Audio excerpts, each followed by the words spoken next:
Mic check, mic check. It's me. What it do, what it don't, what it is, and what it ain't. It's your boy, Don Otaku, aka Don Solo, aka Solo the Don, aka Solo D Swaggy, aka Mask Off Don. And this is Dual-Wield Gaming Podcast, episode Lamb. You already know. Shout out to the growth. Shout out to the channel. We got hit 100, and then ever since we hit 100, it's just been growing since. We at like 140 now. So shout out to the subscribers. Shout out to the people watching. Appreciate all the support. And of course, you know, we wouldn't have got here without the Bagels, aka Subeg, aka the Green Thumb, aka the Gaming Gardener, aka the omnidirectional one.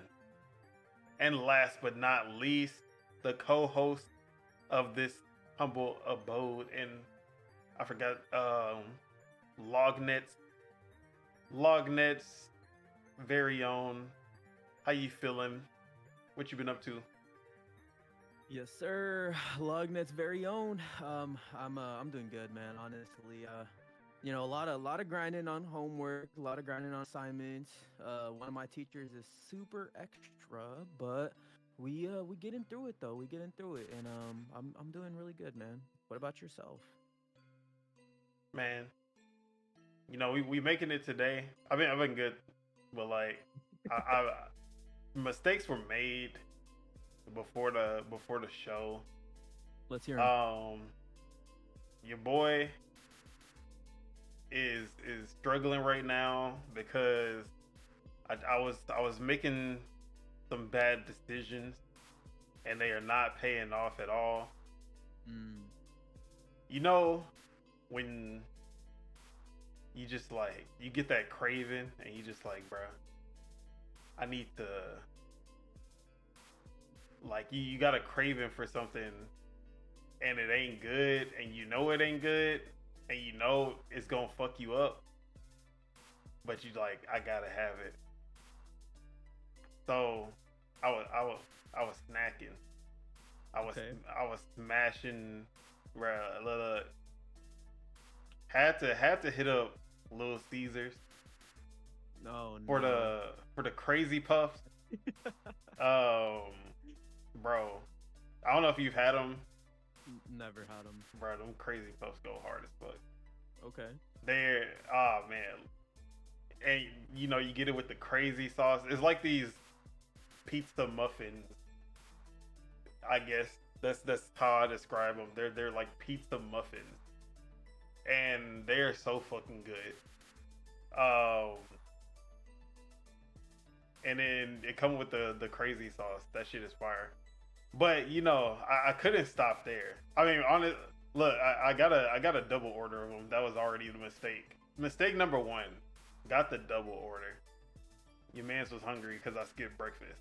Never skip breakfast. Mistake number two, you know, there was a bakery next door.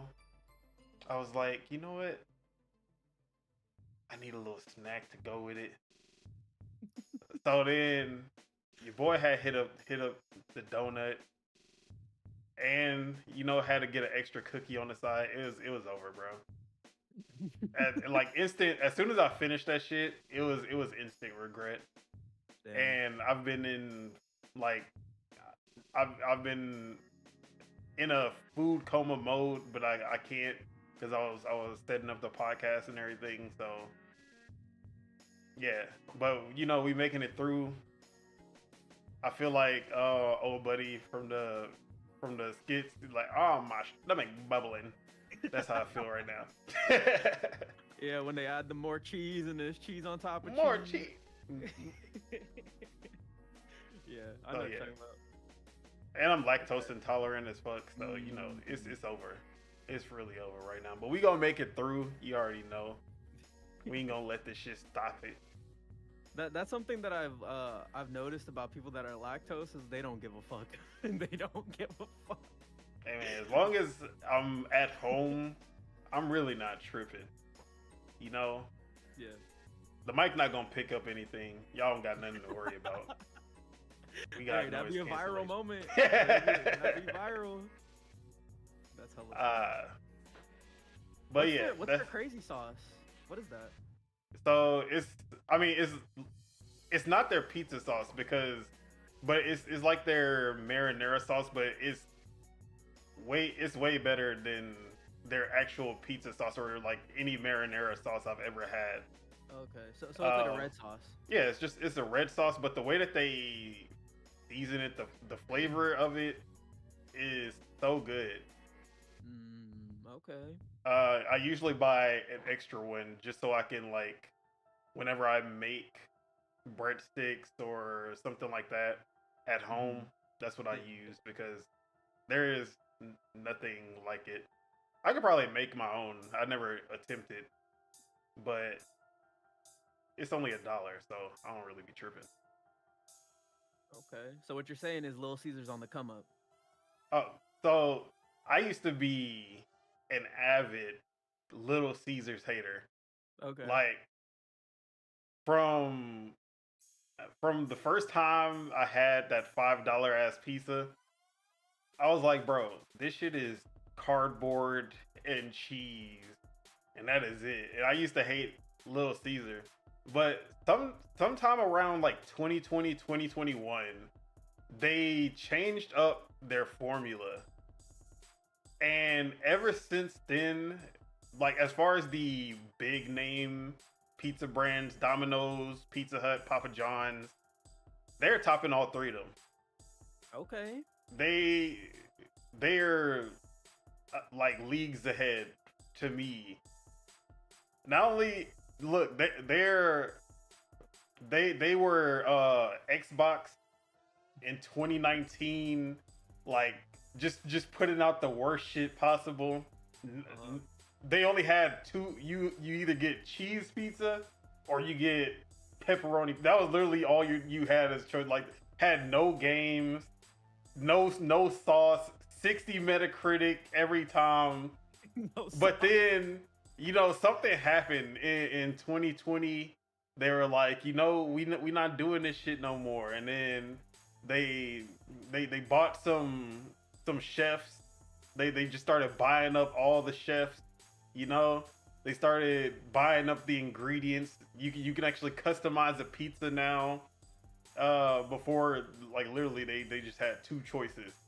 So I don't know what happened. They got new management. They own Phil Spencer, Phil Dominus Maximus Aurelius Caesar. That whoever is in charge at Little Caesars now, he turned that whole joint around. Cause like it's like a little Pierre Heinz situation, bro. Like literally, they might as well change their name because it is not the same Little Caesars anymore. And yeah, they started doing some, because it used to be Pizza Hut who would have like these innovative ideas when it comes to pizza, like the stuffed crust, or the pizzone. Like now Little Caesars is the one who's doing all the crazy shit with the pizza. They had these calzone pizzas, like the calzone crust pizza. So there was on the crust, it was a whole calzone. Yeah. It was wild. Like that shit was so fire, and I was like, bro, nobody's doing this. Nobody's competing with them right now. Yeah, for sure. I don't even know why I'm so passionate about some fucking pizza right now, but pizza's the GOAT. But yeah, shout out to Little Caesars. They stepped their game up. I fuck with them now. And they're still cheaper than Domino's, Pizza Hut, and Papa John's, which is still crazy. So next time you just looking for that cheap pizza, I will say don't get the classic. If you just pay the extra $1 and get the extra most bestest, which is basically just they add more sauce, more cheese, and more toppings. They basically just double everything, and that shit is peak every time. Bruh, this does sound like a little Xbox situation. You don't get the Game Pass core. Don't get that Game Pass core. Get the ultimate. You know, it ain't worth. Get that day and date cheese and pepperoni. If you get the classic, you get the cheese and pepperoni like 6 months to a year later. You don't want that. But yeah, Little Caesars is the GOAT right now. Okay. All right.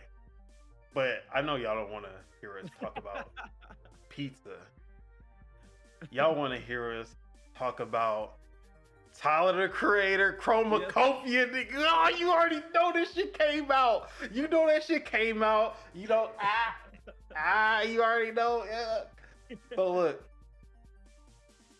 yes, Tyler's on another level.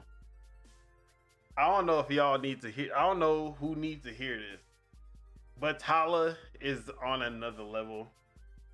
He's above everyone right now. He's top one. No debates. He said on the album that he behind Kenny. I ain't trying to hear that shit. He top one. Kenny not doing it like this. I'm gonna say it. Okay. But I've listened to this shit every day since it came out. Yeah. And it's not number one in his catalog right now, at least. But it's up there. It's definitely sitting at top 4, top 3 right now. Is fighting for that top 3 spot. I need to listen to it more though. Okay. So like so how I review albums is like I'll take like the amount of tracks in the album and then I'll like divide it by the amount of songs that I liked in the album and then that'll get me my score. So like what do you think? Like you think it's a 14 out of 14? You liking every single song on the album or? See, it has to be for me. It's like I can't gauge it like that because yeah, I like 14 out of 14 songs for sure, but for 14 out of 14 for the first playthrough, it's really how long am I gonna like those songs before I start skipping tracks.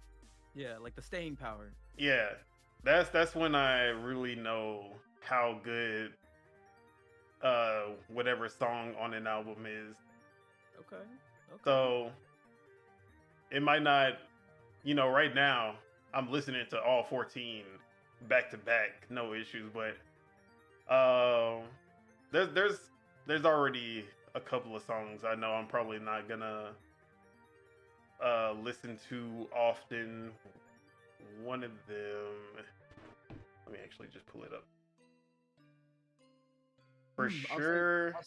I'll say this. He has like almost like a 2 or 3 song run, which almost lost me, but then he brought me back. But I forgot what songs they were. But there was one song where I was like, what am I listening to? Judge Judy. Definitely, I don't see myself listening to that for too much longer. And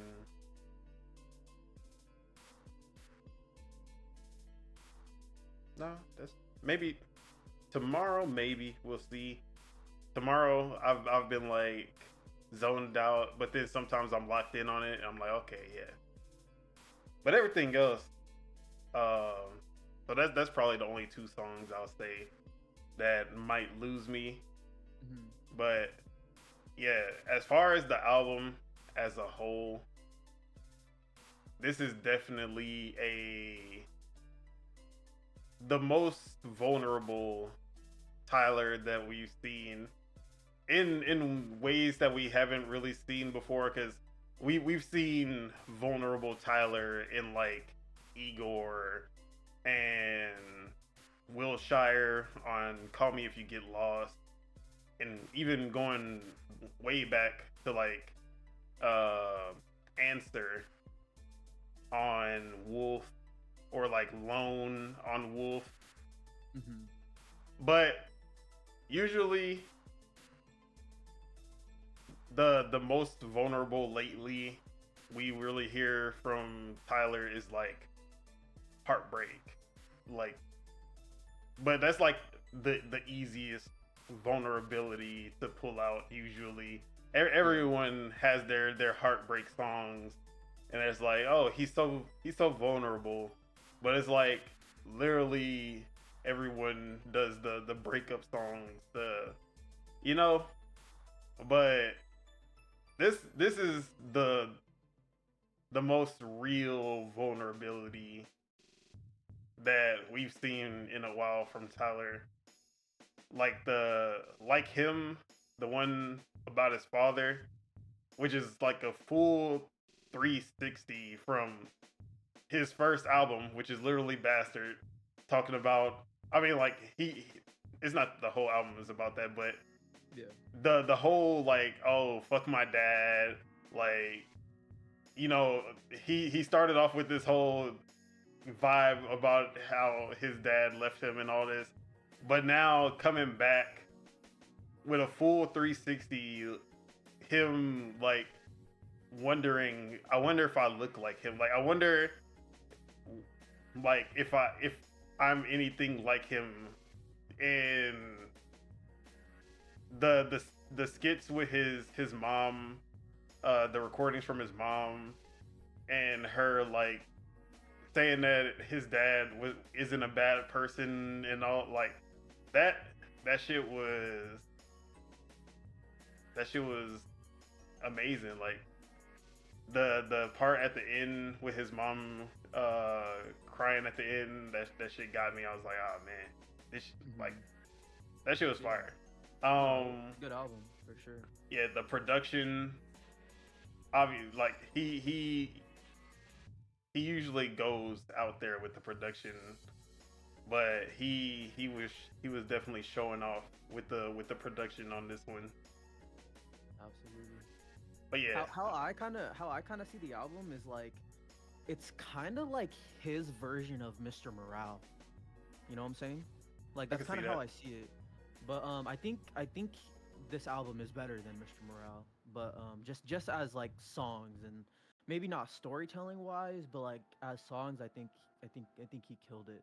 But it's, you know, like I always talk about like lineage, right? It's like you can kind of see like where the artist came from, and you could kind of hear all of the sounds in his new project from like the older stuff, and I just love that shit. You know, it's like you can see like the cherry bomb in it, and you can see the Igor in it, and then you can see the flower Flower what's it Boy. called?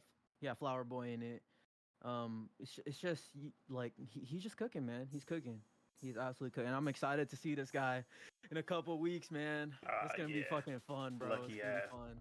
I know. I'm jealous. Not gonna lie. Gotta rub it in a little bit. No, I'm just kidding. Yeah, what's it called? There's a lot of, he does a good job of mixing it up, because he'll have those slow moments, the slow and melodic songs, and then he'll throw in a Ratata or Sticky with Glorilla, Sexy Red, Lil Wayne, or Thought I Was Dead. Like it has, there are moments that you could call a lull, but then he just goes right into to turn up to bring you back. So yeah, I love this album so far. Definitely, I usually like once the lyrics get posted on YouTube Music, that's when I like start to dissect and really decipher like the lyrics and everything. Mm-hmm. right now I'm just kind of vibing with the vibes. Not really like I'm listening to the lyrics, but I'm not going deep into the lyrics now. I usually I have a whole process, bro. I mean, Yeah. you know, I used to do music, so that's just how I am. I really go deep when I'm listening to an album like this. Absolutely. But yeah, now seriously, enough about the non gaming stuff. Let's talk about some games. Now, obviously, Call of Duty came out since the last episode, and as you can see on the screen, been on that Black Ops 6, going crazy. So far, I've played multiplayer, zombies, and campaign, and I have enjoyed all three. Like I said, I don't know if I said this last episode, but this is the first Call of Duty that I've really played since Modern Warfare 2019. And even then, I only played the multiplayer and Warzone in Modern Warfare. I didn't even play the campaign at all. I want to say the last campaign that the last campaign I played was Advanced Warfare. Shout out to Kevin Rapey Spacey. Pay respects. So that is literally the last campaign that I played. So something about this, like ever since we saw the Xbox showcase with the Call of Duty Direct, I've been interested in this campaign. So I actually jumped in on day one doing the campaign. I played the first 3 levels, and that shit is kind of fire. Not gonna lie, that every mission I played felt completely different, and then going to the hideout, to the base, in between missions, and just doing different things, upgrading your weapons, upgrading the base, finding the secrets, following the footsteps and seeing where it leads, all of that stuff. I'm just like, there's so much to do, which is so different from what I played, like, of old Call of Duty campaigns. There's so much more going on. That second mission, that basically, it literally felt like I was playing Hitman, because it was an open-ended level. They're like, hey, you can go in stealthy, you can go in guns blazing, you can pick which route you go. There are so many different ways to maneuver through this building, and they pull it off so well. And they're like, the stealth mechanics is actually legit, like really good. It really felt like I was playing an immersive sim.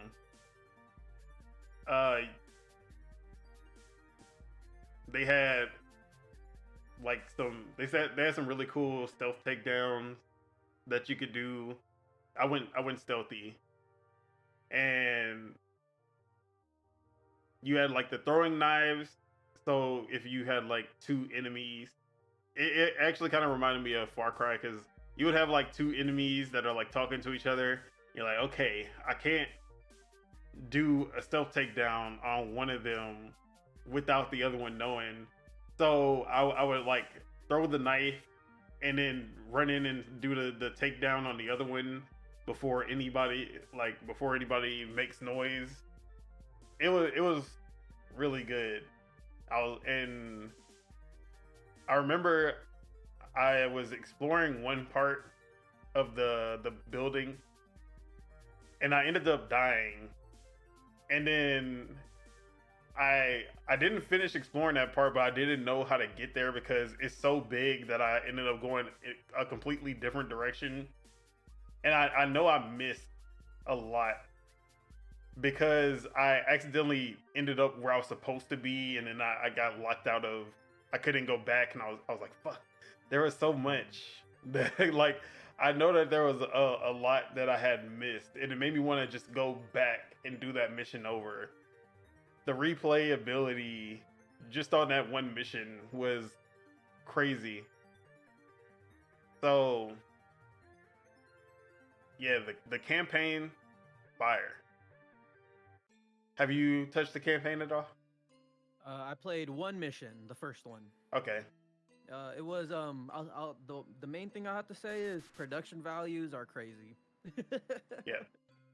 The production values in the campaign are fucking crazy because the cutscenes, dude, like the characters in the cutscenes look so real. Like it literally is on that like uncanny valley like area where it's like they look so real, where it's like it kind of looks weird while it kind of also is like super the skin impressive. texture on some of the faces is actually crazy. Yeah, exactly. But yeah, not too much. Did play just one mission. I did like it, and just for the record, I usually do like most Call of Duty campaigns, even on the bad Call of Duties, like not Advanced Warfare, Infinite Warfare. That game's multiplayer is kind of bad, but that game's campaign is really good. So for the most part, I do generally check out Call of Duty campaigns, and I do also generally like them as well. But yeah, no, that first mission was fire, man. I'll definitely want to play more. Not trying to rush through it, but yeah. All right, and then obviously the multiplayer. I had already played the beta. Both of us played the beta, right? Mm-hmm. So I already knew what I was getting myself into. The omnidirection is still cool as fuck. I still suck at it, so you'll see me trying to pull off some crazy shit and then missing. So there is that. But the being able to run in all, like sprint in all directions, that it just feels good just doing that. It's really fun. That's all I can say. You'll see me on screen going crazy, but you know I'm still running with my shotgun. You know I love my shotguns. It's definitely not ideal because whenever I start, my KD gets a little too bad. I pull out the pistol and then I'll start getting like streaks and shit. Mm-hmm. So it's the best feeling because I've played the Call of Duty multiplayer Warzone. I'll hop back on every now and then. Like after Modern Warfare 2019, I tried Cold War. I was like, nah. I tried MW3 when it went to Game Pass. I'm like, nah. Like it was all right, but it still just felt like, oh, this is just Call of Duty, but like not the good Call of Duty. It was not the good Call of Duty. I was just like, yeah, it just don't feel. It's not right. It's not clicking. I think I played Vanguard and WW2 also, and I was like, no, definitely no. So this is the first one that I just feel it like instantly. I'm just like, bro, this is the one. So yeah, the multiplayer is A1. You been playing multiplayer also? Mm-hmm. That's the game mode I've played the most. I still haven't touched zombies, but yeah, it's fun. It's really good actually. The only qualms I have with it are some of the maps are so bad. Yeah, But, I can that's definitely. That's usually Call of Duty in a nutshell. It's like you get like 50% good maps and then 50% really bad maps. But I will say for the most part, all of like the regular maps, like in like the regular like 6v6, like more player game modes is good. Hmm. But the mosh pit maps are Yeah, fucking god awful. they're very bad. Dude, the mosh pit maps are god awful. Like they're all hella small, but it's also like there's almost like no rhyme or reason to it. It's just two sides spawn and then there's something in the middle. Like that's literally all like the mosh pit maps. And yeah, they're pretty god awful. But And them spawn outside of point. and the spawn points. But I will say though, for like the regular maps, they to me it feels like a lot of them are made for search and destroy. Like like they don't feel like they're made for like regular respawning TDM game modes. If they feel like search and destroy maps at least, but I haven't played on all of them. I did play on a map last night that I haven't played on before. It was like that um how I described it was like Nuketown if there was only one house, and then if it was like under sand and shit. Do you know what I'm talking about? Yeah, It's it like is Nuketown. It's just post post apocalyptic Nuketown or like yeah. yeah. Yeah, I play on. I actually didn't mind that map, but That one I like that one. yeah, that one's fun. That one's fun, but it's yeah, dude, the game is so much fun, bro. Like I love the way that you can kind of build like a sense of momentum, where it's kind of like you it almost makes it so you don't want to stop moving. You know what I'm saying? And I feel like that makes it like, and I feel like everyone's kind of adopting that play style, not just like sitting in corners and fucking camping and shit. Like there is obviously gonna be some of that still, but like Definitely still I, campers. yeah, yeah, of course. But I feel like a lot more players are like playing it how it was meant to be played, like running around and jumping around and shit. And I really like that, man. I'm loving it, dude. This game is it's a lot of fun. Like I was hopping between college football and Black Ops 6 with my boy the other night, and we were just saying like what year are we in, you know? Where it's like we're Back in 2014. yeah, exactly. It's just crazy. But yeah, I'm having a lot of fun with it. Still haven't touched zombies yet, but I heard zombies is pretty solid too. But yeah, definitely enjoying it a lot.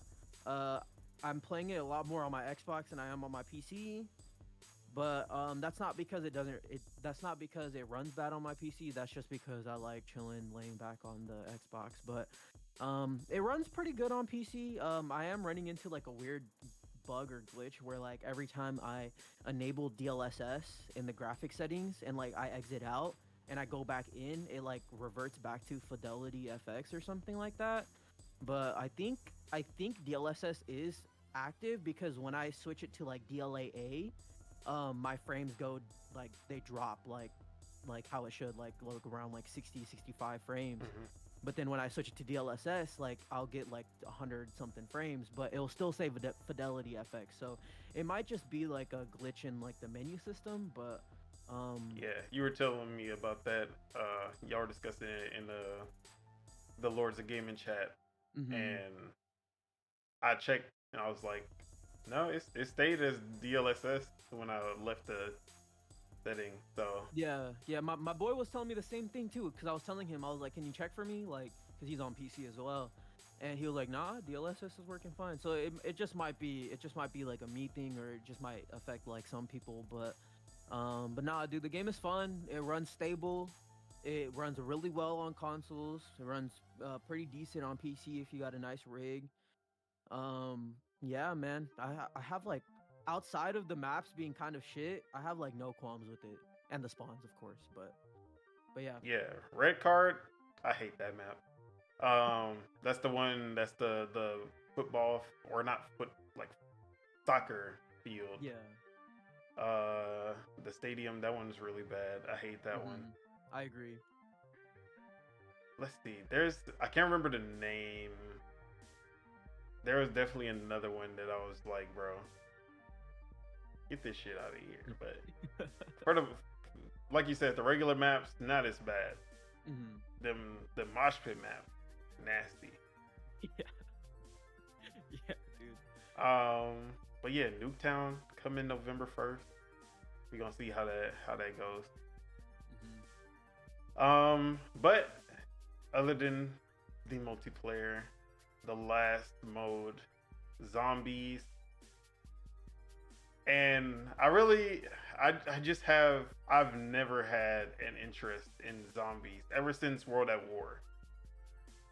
I played World at War zombies extensively, like hundreds of hours. But I played Black Ops zombies and I just didn't get into it, and that is literally, I think Black Ops 2 I played a little bit also, but that was the last time I ever even attempted to play zombies.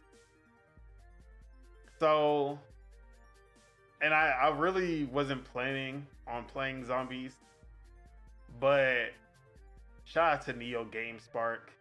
He hit me up. He hit me, Flame, and Shut Up Gabe up to run zombies together. Actually ended up just being me, Neo, and Flame. Flame Lognet. Shout out to lordsgaming.net. You already know. But yeah, so we ended up playing zombies 2 nights ago, and bro, that shit was fire. That shit brought all the memories back. And since it's been so long since I've played zombies, there's so much to it now compared to back in the day. Yup.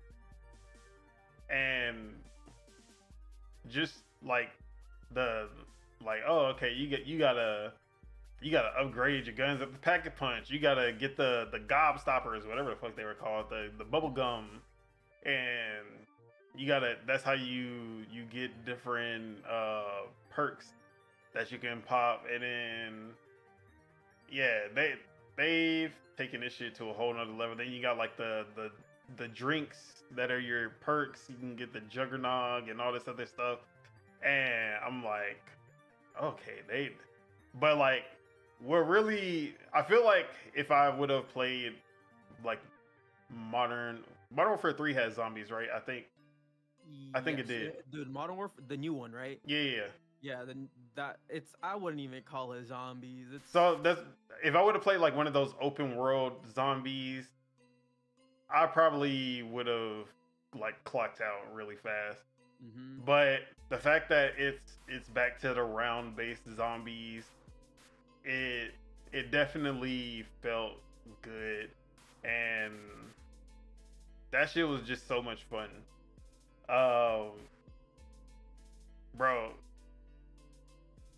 well, like we were playing first 2 rounds, we probably made to like 10, 12. Like, okay, we wasn't doing shit, but we started getting, okay, we know where the Pack-a-Punch is, we know where the good perks is. We played on 2 different maps. I don't know, I wasn't the host, so I actually don't know how many maps there are, but I think it is 2. So we played on both of them. Both maps are really good, and they play really differently. So the Terminus one, that one's a lot more. It's a lot more going on in that one. There's a bunch of different like levels to the stage.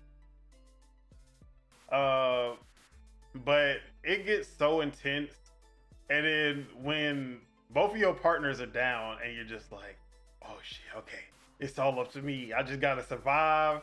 You know, you wasn't able to revive them, but you're like, okay, I just gotta survive this round, get them back up. And then, bro, when all of them are chasing you and you doing everything in your power to stay alive, and you just mowing them down, and you finally get to the end of the round and everybody comes back, bro, that shit feels so amazing. Yeah, zombies is back. I don't know if it ever left. I don't know how I know a lot of people didn't like the direction that zombies was going. But yeah, this I expected for that to be my first and last time playing zombies, but I've actually been itching to get back on it, which surprised me. So zombies is actually A1. I can, bro, every piece of this game, the campaign, the multiplayer, the zombies, all A1. They literally killed that shit. Yes, sir. So yeah, I'm a Call of Duty fanboy now. Sorry to say, it's over. Lord Metroid, you can hate all you want. Nah, I'm just playing. Shout out to him. But yeah, this is the most like complete package multiplayer experience that you and they do everything really good. Only behind Splatoon. Shout out to Splatoon. Halo Infinite, potentially. Halo Infinite after 3 years. After 3 years of content. A little asterisks. So yeah, I'm loving Call of Duty. I'm still gonna be on it for a while. I just shot my teammate. But yeah, there has been some other games that I've been playing. Surprisingly,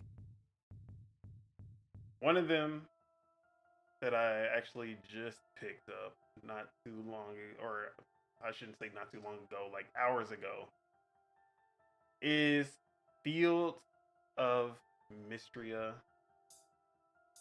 And y'all know I love my farming sims. And this is basically a kind of fantasy, medievalish, kind of Stardew Valley like farming sim, which is also kind of weird because like my character looks like he just came straight out of the 2000s, but everybody's wearing like capes and fancy gowns and all this. Like everyone else looks like they're in the medieval times, or at least like they came out of some fantasy world. But then your character just looks like I just got a baseball cap and a jacket with a shirt on and some white Air Forces because we ain't on Black Air Force energy yet.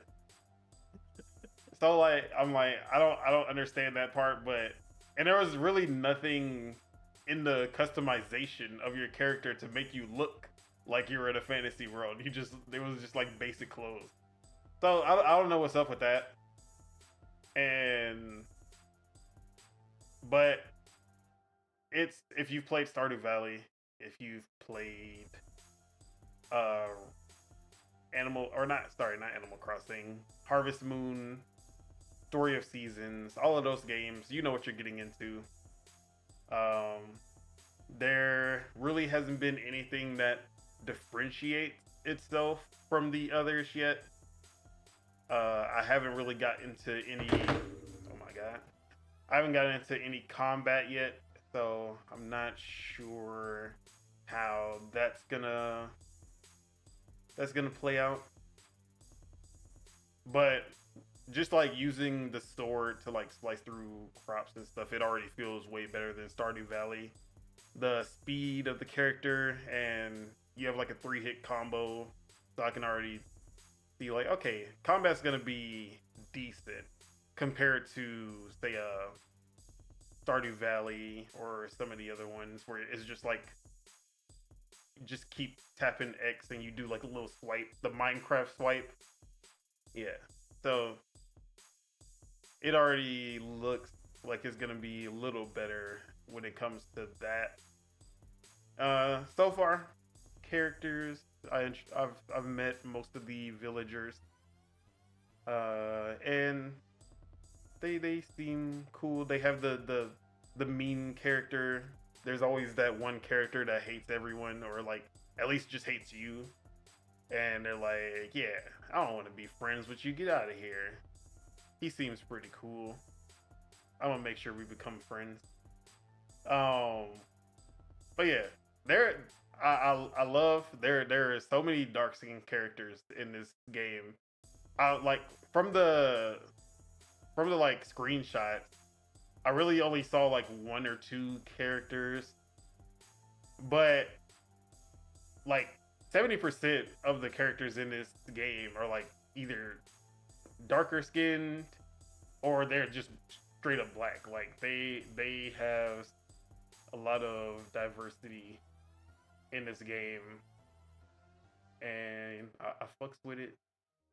But yeah, I don't have too much to say on it because I'm really just waiting for them to like, because this game has an overwhelmingly positive on Steam, and there are a shit ton of Stardew Valley like clones, and they most of the time they don't rate that high. Like they'll maybe hit like the 80% very positive, but for the most part, it's like if you've played them, if you play one, you've played them all, and most of them, the ones that do blow up, they do something that kind of differentiates them from the others. My time at Portia / my time at Sandrock does a lot of things differently than Stardew Valley, but Coral Island has some. I would say like their differentiating part is their characters, and they have very unique and very realistic feeling characters where they have backgrounds and personalities and looks that is way more down to earth than a lot of farming sims. So, but I'm still trying to figure out like why are the fans of Stardew Valley going to this game? Like what is this one doing that the other clones aren't, that everyone is loving? So I need to play more. I've barely got a chance to play. Probably gonna play right after this. But the other game I've been playing is one that I'm actually coming back to, that I played at the start of the year, and that is Dave the Diver. Now, I played this game a shit ton on Switch, but now I'm starting over because I saw it on sale on Steam. Picked it up. I was like, okay. So I'm starting over. I won't say I got pretty far, but I got like 30 to 40% through the game on the Switch, and now playing on Steam, and it's still just as like the gameplay loop is just as addicting even the second time around. Have you played this game? Have you know anything about it at all? No? So the gameplay loop of this game, or I should say the premise of the game, is that you are Dave. He is a diver. And you are working with a friend who has opened up a sushi restaurant. And he's basically running the restaurant. The chef is this black bald man named Boncho, one of the coolest characters ever. And there is this hole. It's a lake that has this hole that is basically like it just never ends. Or I don't know if it actually never ends, but it's this very deep hole in the lake that you are exploring. And for whatever reason, there's a phenomenon going on with this hole that every time, like the hole, the depth of this hole change like all the time. So every time you dive in, the terrain, what fish are like there, it changes, and the materials that you'll find. So it is kind of a roguelike in that sense that every time you dive there, everything's gonna be different. You might see the same fish, but sometimes they'll switch up.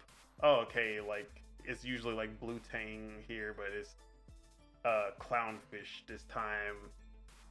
And basically you have to procure fish for the sushi restaurant during the day. You dive 2 times in a day, the morning and the afternoon, and you procure the fish using your harpoon gun, which feels so satisfying. Like the harpoon gun it just feels so good to use.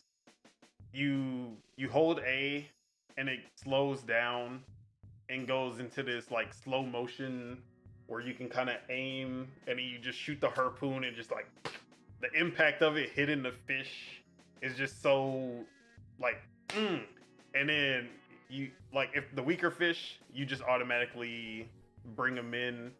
But as the farther you go down, you'll start to have fish that kind of fight back, and you have to keep tapping A to reel them in, or depending on every item or every weapon has like a different one. Like sometimes it's shake the analog, sometimes it's hit LT and RT.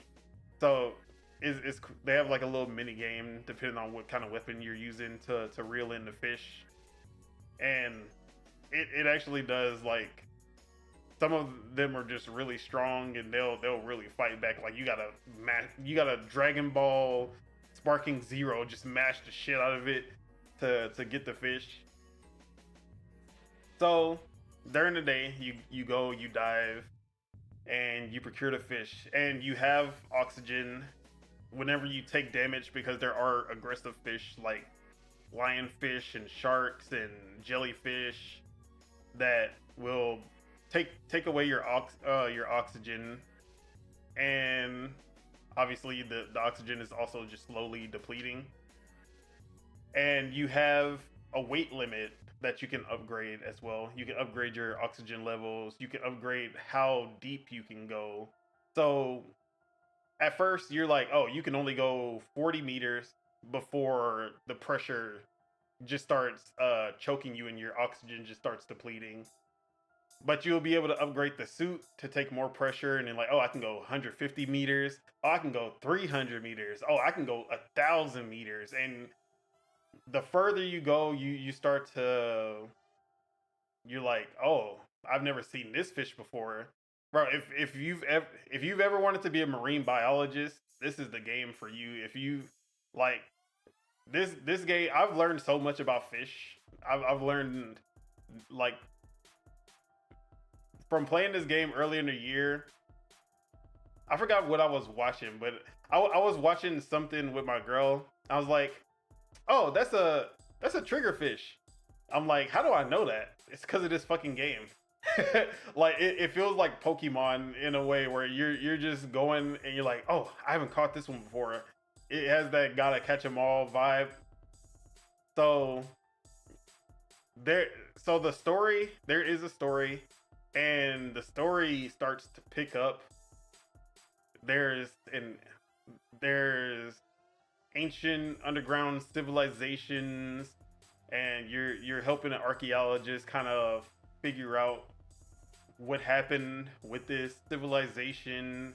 And there are boss battles. There's a kraken that's lurking, and there's a lot of loot that you find underground because the kraken destroyed a ship that had a bunch of supplies on it. So you meet you start to meet these characters. Like there's Duff, who's a weeb, who's a gun, like he makes guns at home, and he's the one who makes your weapons for you. So they have these animated cutscenes for whenever like he's making a gun, and he has like his little figurine, and he's like doing all this cool shit, and it like it's like, if I would have played it last year, this would have been my game of the year conversation. So I got to it a little late, but it's so good. So here's one of the cutscenes. Oh, actually, kind of skip. Whatever. But I didn't even talk about the night. So at night, that is when you work at the sushi restaurant. The sushi restaurant is only open at night, and Bancho, the sushi chef, his philosophy is basically that you can make sushi out of anything. There is no fish that you can't make sushi out of. So that is why he joined this restaurant, because this whole basically has it's the all blue from One Piece. You never watched One Piece, you don't know what I'm talking about. But for all the people who watch One Piece, this is the all blue. The all blue is the one sea that has every fish in the world. Every species of fish is in this one sea. So that is why he agreed to be the chef, because he can make sushi out of anything, whether it's squid, jellyfish, sharks, like anything, kraken. He don't care. He's like, yeah, bring it. I'll figure it out. And yeah, so there's a mini game at night where you're like serving the customers, and you have to like serve the tea. You have to get the sushi, serve it to the customer before they like get upset because it's taking too long. You have to like make the wasabi, make sure it doesn't run out, and then it'll start to get to a point where you have so many customers that you have to hire other servers that kind of help you. And I always love that management aspect. You know how so that part is really fun too. Everything about this game is just a me game. The loop is so satisfying, and it always gets better. Like the diving always gets better. The further you go, you're just like, oh, now I'm fighting for my life, and you have to upgrade your actual guns because there's like hammerhead sharks and great white sharks, and like you're really just fighting for your life. And then you'll come up and do the sushi stuff, and then it's like, oh, you have to make the menu also, and you have to make sure that you can upgrade the plates, and they'll do these cool animated scenes with Bancho as well whenever you upgrade the different types of sushi.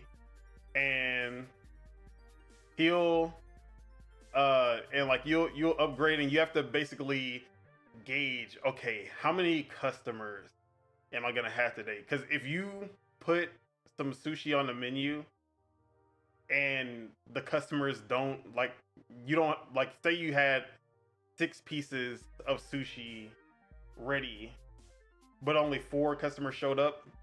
The last 2, he just throws them away. He says we don't reuse ingredients.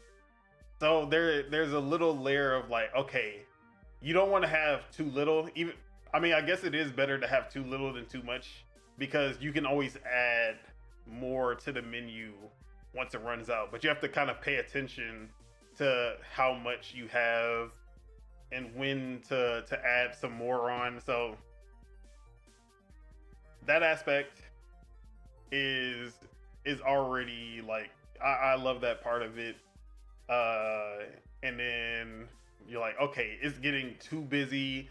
We need to hire better servers, and like, oh, I have servers who can do the tea, so I don't have to worry about doing the tea anymore. I just have to worry about serving the plates. And you're on the slower side because you are kind of chunky. So you can hire servers that are faster than you. You're like, okay, I'll just handle the tea. They handle the back and forth, getting the plates. And yeah, this game should have been in the Game of the Year conversation at the Keeleys, but obviously that wasn't gonna happen because it's a little too indie. You know, the only indie games that do make it on the Keeleys, they have to be somewhat of a AA at least. So this game was a little too. Oh, sorry, I forgot. This isn't an indie game because this was published by Nexon, and Nexon is very far from indie. So sorry, I shouldn't be calling this game indie. You remember the talks about that last year when it was in the best indies category? Mm-hmm. Yeah. But this game is great.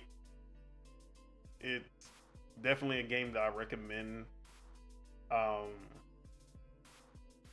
actually don't know why I ended up getting it on Steam, because it's definitely a Switch game.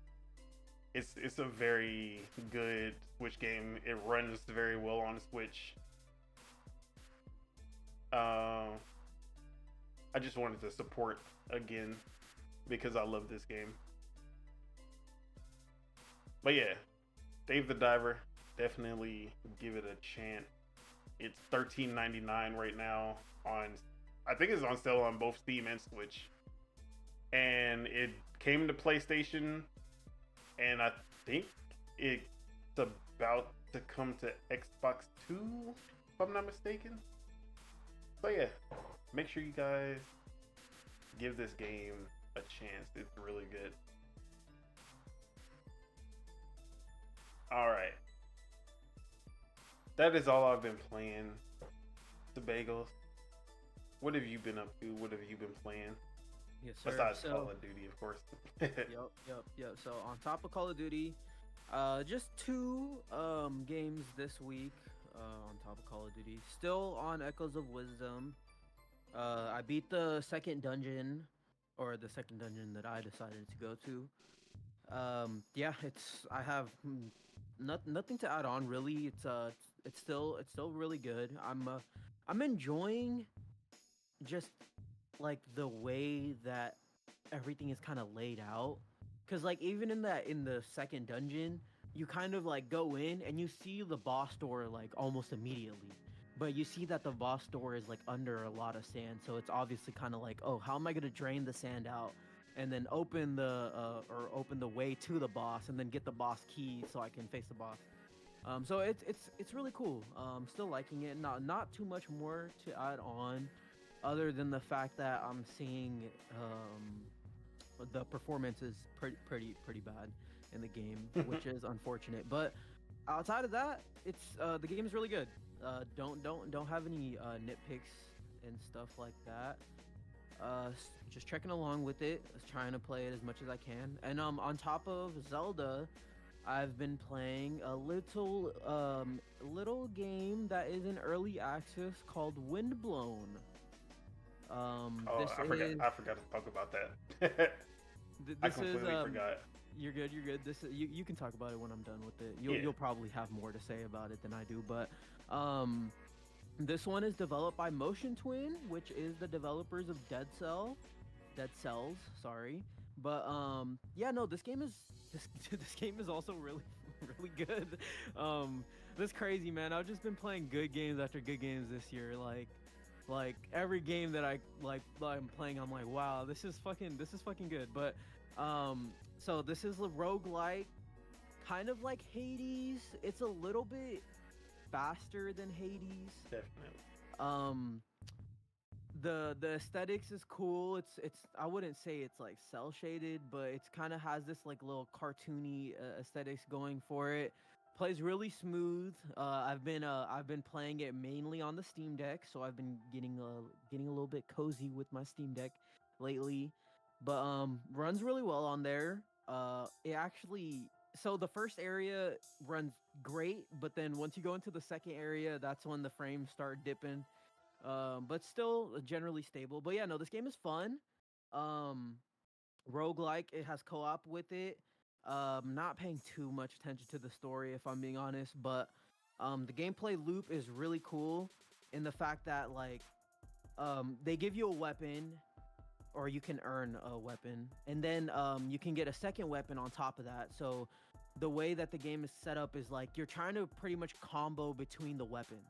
So you do like a combo with the one weapon, and then the little symbol will flash telling you to switch to the other weapon. And when you do that, you do like kind of like a special move. And yeah, I've been liking it. It's cool the way that you can combo the weapons that the game gives you. There's you can have like a kind of like a crossbow weapon where it's like it has like a little timing based mechanic to it, kind of similar to like Hi-Fi Rush, I guess you could say, where it's like there's like a circle, Yep. and then like you have to time the input properly when the circle aligns with it, and then you'll do like extra damage, and then if you do a combo, then you can switch your weapon, that will do like another attack. And then I unlocked this move where like I don't know if it's like with two weapon switches, then you press like LT to do an even stronger attack. Yeah, the But finisher, or Yeah. it's not called finisher, but it's something like that. Yeah, it is kind of And like it's a insta finisher. kill the Mhm. enemy. Yeah, yeah. And then within each run, you can collect like the gears while you kill enemies, and then you go to this like big fish that will send all of your gear up to like your little sky island or whatever. But yeah, man, it's a lot of fun. I haven't been playing too much of it, but it's cool. I got to like the first real main boss. I'm still trying to defeat the boss. But yeah, it's a lot of fun, man. It's a lot of fun. I've been liking the way that it's quick, you know, like I'm liking how fast it is, how it's like you continue to keep the pace, and you kind of really got to rely on the dodge in this one, because when enemies attack, you can dodge, and it does this kind of like cool little slowdown thing. And I think when you do dodge an enemy's attack properly, then you do get like kind of like a buff to your next attack. It makes your attack stronger. But yeah, I've been liking it. I've been enjoying it. I'm not too much of a roguelike fan, but the ones that I play, I've been digging. And this one's cool. This one's a good game to look out for. But yeah. Yeah, this game, I said when I played the Steam Next Best demo that this may be the roguelike that surpasses Hades. And now playing the full game, playing co-op with Spita, which we definitely need to run co-op too. Yeah, for sure.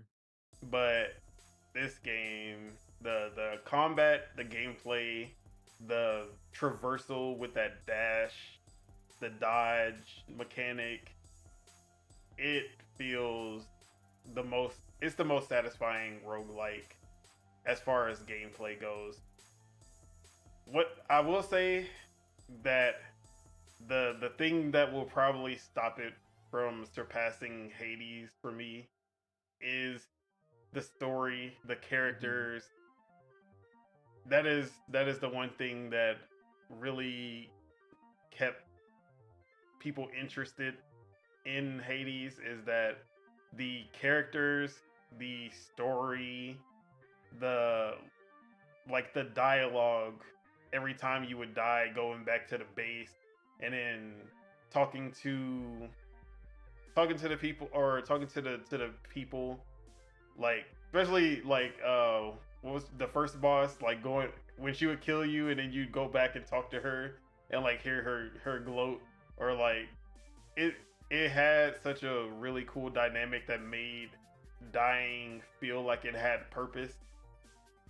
And this does not replicate that as well. It does have somewhat of that element, but so far I'm not that interested in the characters. I'm not that interested in what's going on in the story. I'm paying attention to it, but at the same time, it's not. I feel like even Dead Cells had a more interesting story, but from the intro video, the whole animation, you can tell that there's way more to it than what they're showing at the beginning. So I'm just waiting for that part to pick up. It just doesn't grab you instantly like Hades does. But gameplay wise, I feel like that is where it will surpass Hades. But yeah, this game is amazing. The art style, even, it's not really cel shaded, but the stylized, I guess the character is kind of cel shaded. It's like the world isn't, though. It has a very stylized look, but it doesn't feel cel shaded. Mm-hmm. And that does help your character pop out so that you don't really get lost when you're kind of looking for your character. The enemies and the variety of enemies is really good so far. It feels like the more you progress, you don't really see the same enemies all the time, and you'll be fighting different enemies at the same time that kind of work together well, where some of them will be doing long range attacks and throwing bombs while the other one is like running up on you, and it makes you have to think and maneuver, like, okay, let me focus on taking out this guy first. There are different paths that you can take. There's hidden treasure in like if you dash behind a waterfall, there'll be like hidden treasure there, or hidden enemies that will give you a reward. The fact that you are always picking up and exchanging weapons, and they'll have like upgraded weapons that you can pick up, and you'll be like, oh, I like the Raven Blade, like, or maybe I'm gonna do kunai and dual daggers this time. Maybe I'll do the wand, the staff, do like some magic long range attacks. Maybe I'll just go dual long range, and I'll have the throwing knives and the mage. There's a lot of variation in how you can basically craft your build, and that is something I will say Hades does it, but only in like the power-ups and the pickups that you would get. But it didn't have like a build per se as far as like your weapons, because you would pick your weapon, and then that would be that's your weapon for the entirety of the run, and you would get different abilities or upgrades that you can kind of change how you use those weapons. But at the end, like if you pick the fist, you're sticking with the fist. If you pick the bow, you're sticking with the bow for the most part. So I like that even once you start the run, there's a lot that can change with your build depending on what weapon you get. Or like sometimes you like, okay, this is my favorite weapon, and you can go the whole run without finding that weapon.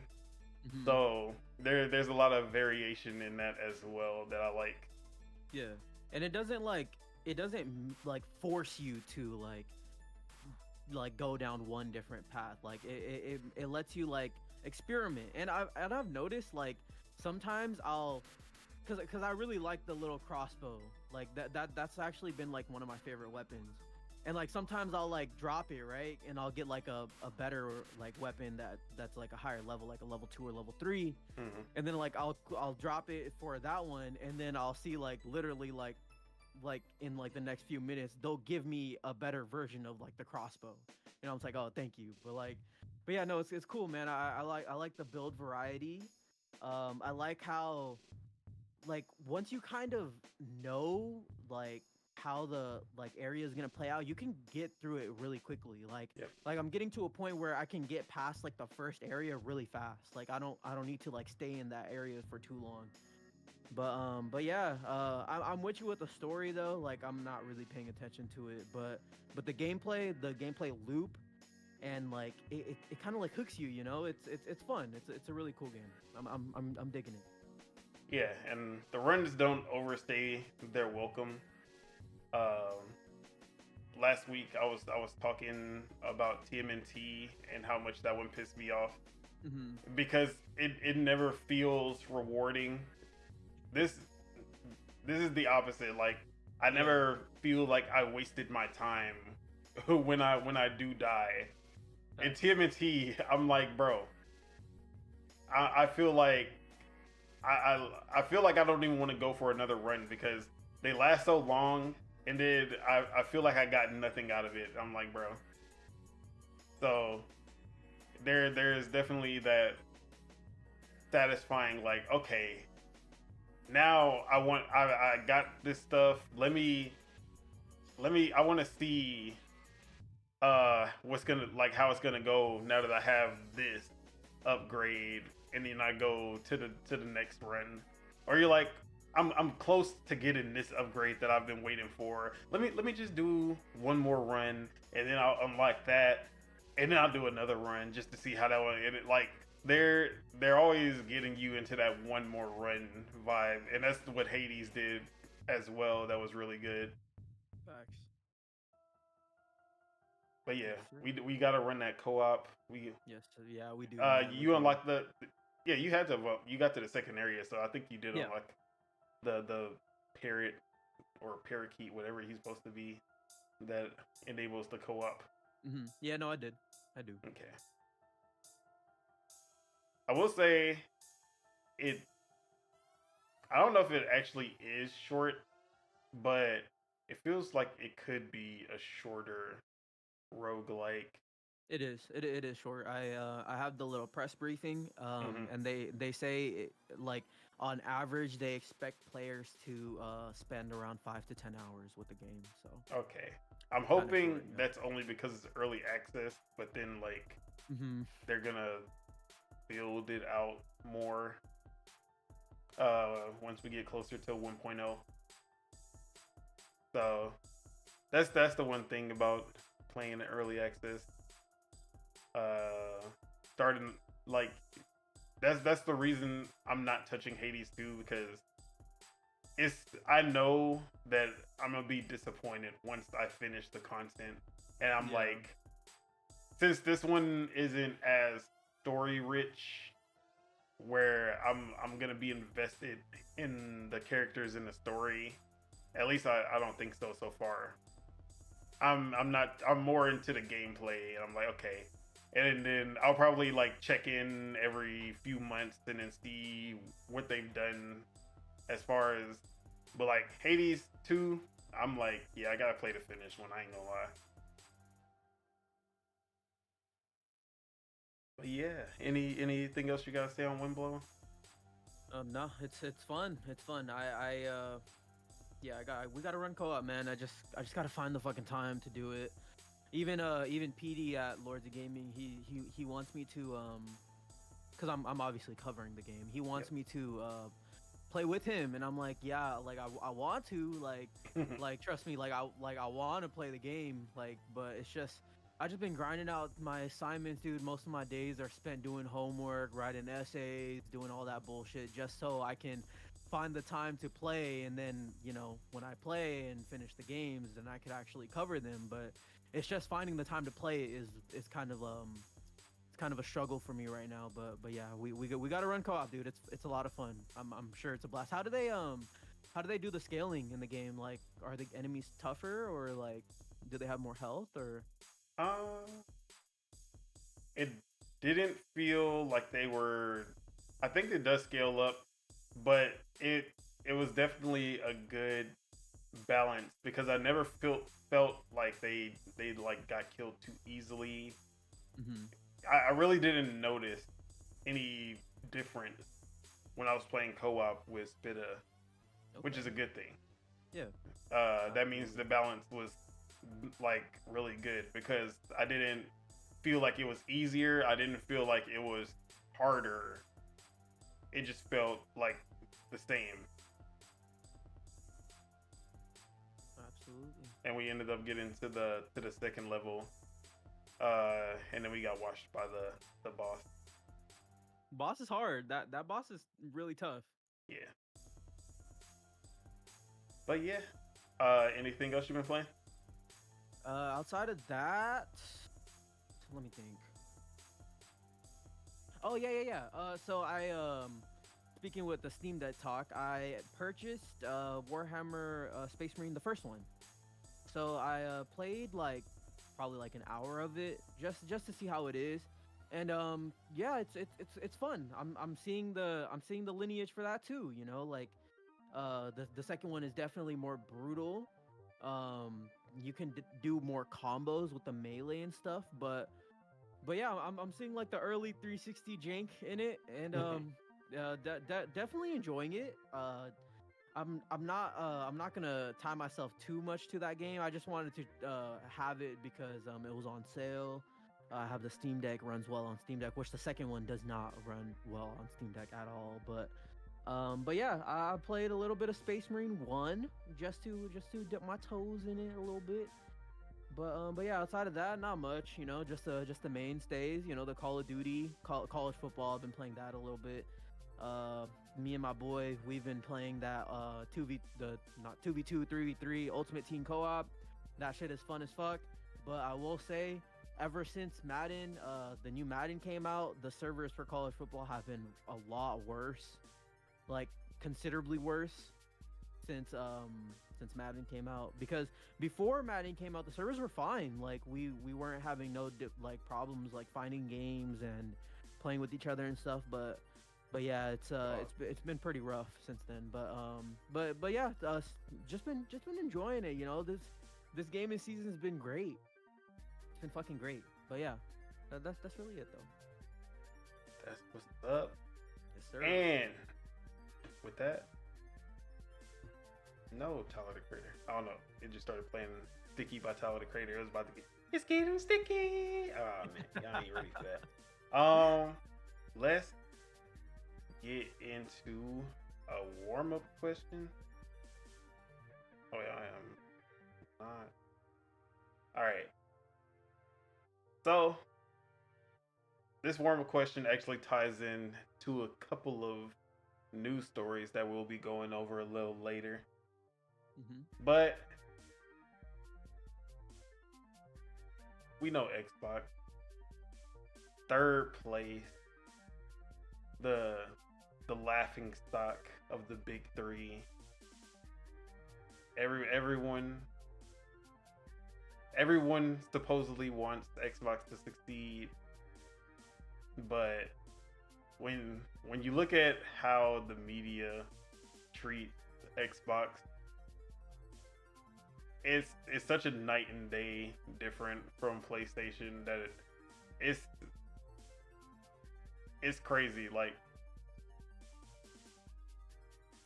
it's like whenever Xbox is doing good, it's never good enough.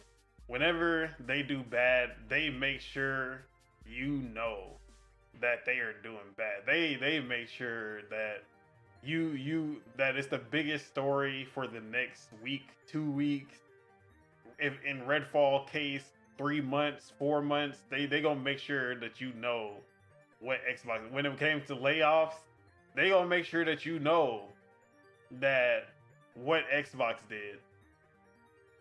But there is such a discrepancy when you look at any like the way they treat especially PlayStation. You know, Nintendo don't do anything wrong, so it's hard to. I'm just playing. But even the story, Nintendo just had some layoffs, supposedly, because they came out and denied it. But you didn't see that story spreading around at all. So I'm gonna pull up some tweet because there was some wild ones. Let me see.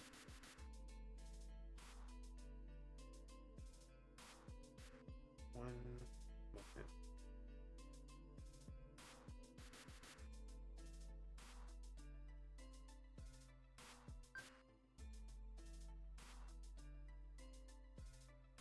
All right. So let me just. Oh, my bad. Sorry, I should have had this set up earlier. I don't know why this is. I was on. All right, hold on. Let me pull this up. It was some girls pepper spraying somebody that was just on screen. All right, so I don't know if y'all know Jeff Keighley, the Keegler, Geoff, whatever you want to call him. But you know, this man is the face of the Game Awards and Summer Game Fest, all of that. So he is so anti-Xbox. It's not even funny. Like, it honestly, he doesn't even try to hide it anymore. He's so biased towards PlayStation that it's honestly crazy as hell that like no one in the industry ever calls him out.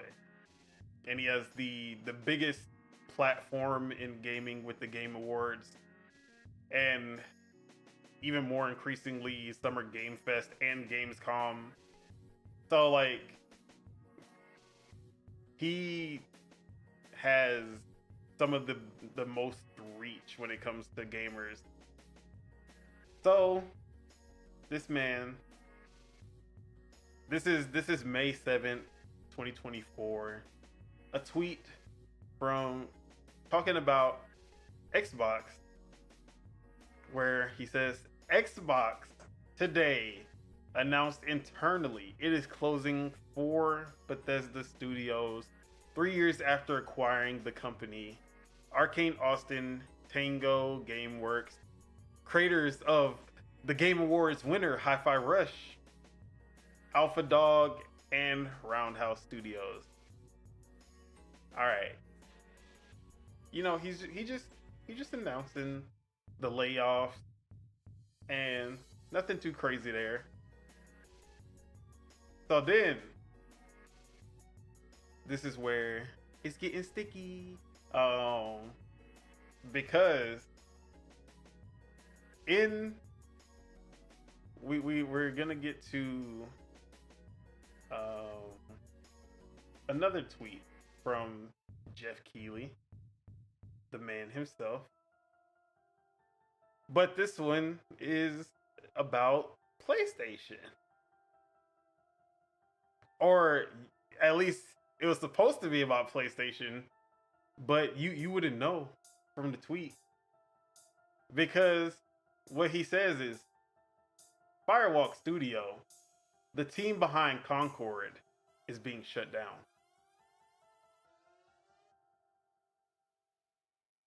Who shut down Firewalk? Who is Firewalk affiliated with? I want y'all to just look at the discrepancy. Hold on. No, bro. The funniest thing about this tweet. First off, he says Xbox, like first thing, Xbox today announced internally it is closing 4 Bethesda studios. The funniest part of this is that he went on Google search, found this big ass Xbox logo to put in the picture, just so you know, hey, it was Xbox. This is who did it. He didn't put pictures of the studios. He said, nah, just put this big blinding Xbox logo for the picture. And then, you know, oh, no picture. No, Firewalk Studio, the team behind Concord, is being shut down. That is it. That's the tweet. And it is such a huge difference. And this is the same person who would not acknowledge, who didn't announce when PlayStation did the layoffs earlier in the year. Every outlet, everyone was tweeting, oh, PlayStation had like 1,000 people laid off. Not one tweet. Not a single tweet. He reluctantly covered the Bungie stuff when that went down. But this is how he treats PlayStation versus when Xbox does something wrong. He is the first tweet that you will see. That is the first tweet you go. That man, like, hold on, like he stops everything and says, Xbox, yeah, you did this. So that shit was funny to me. I can literally picture him just maniacally laughing while he was on Google search looking for an Xbox logo while he was posting that shit. But this is a big name in the industry. He has 1.5 million followers. And this is what Xbox has to compete against. This is another reason why Xbox is in third place.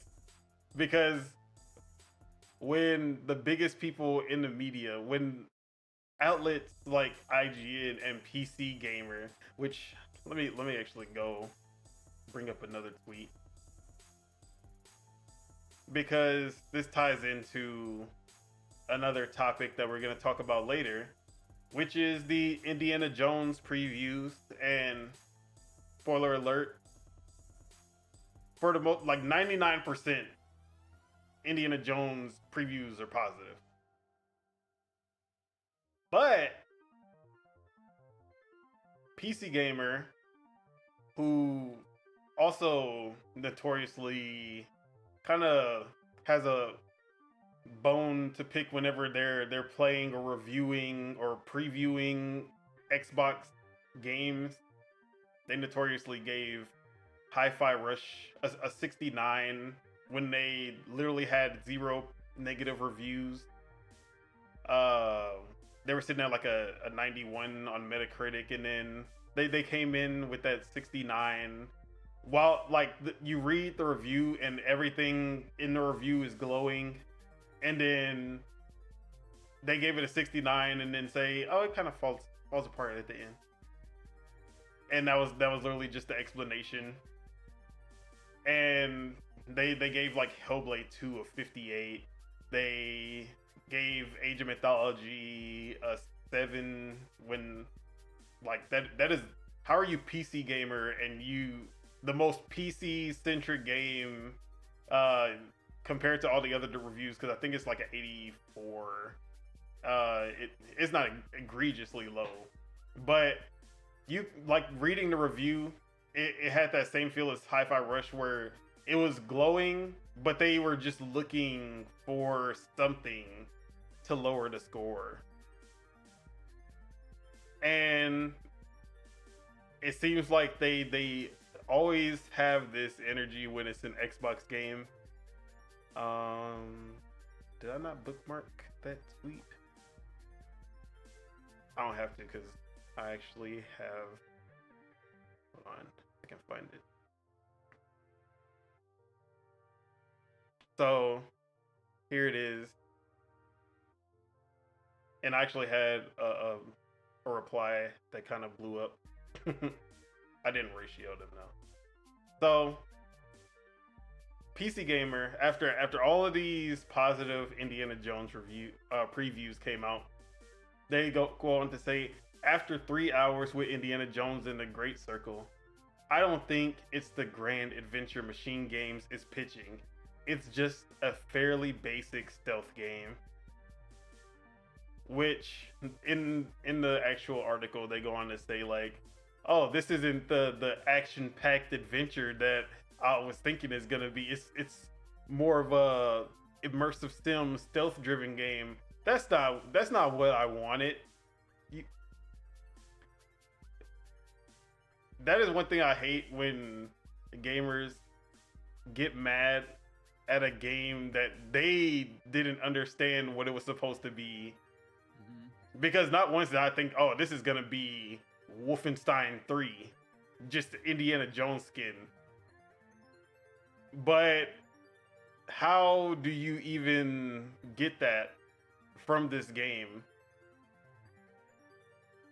And the fact that is the reason that the preview is negative is that, oh, this game isn't the fast-paced action that Machine Games is known for. Yeah, no fucking shit. It's not Wolfenstein. It's Indiana Jones.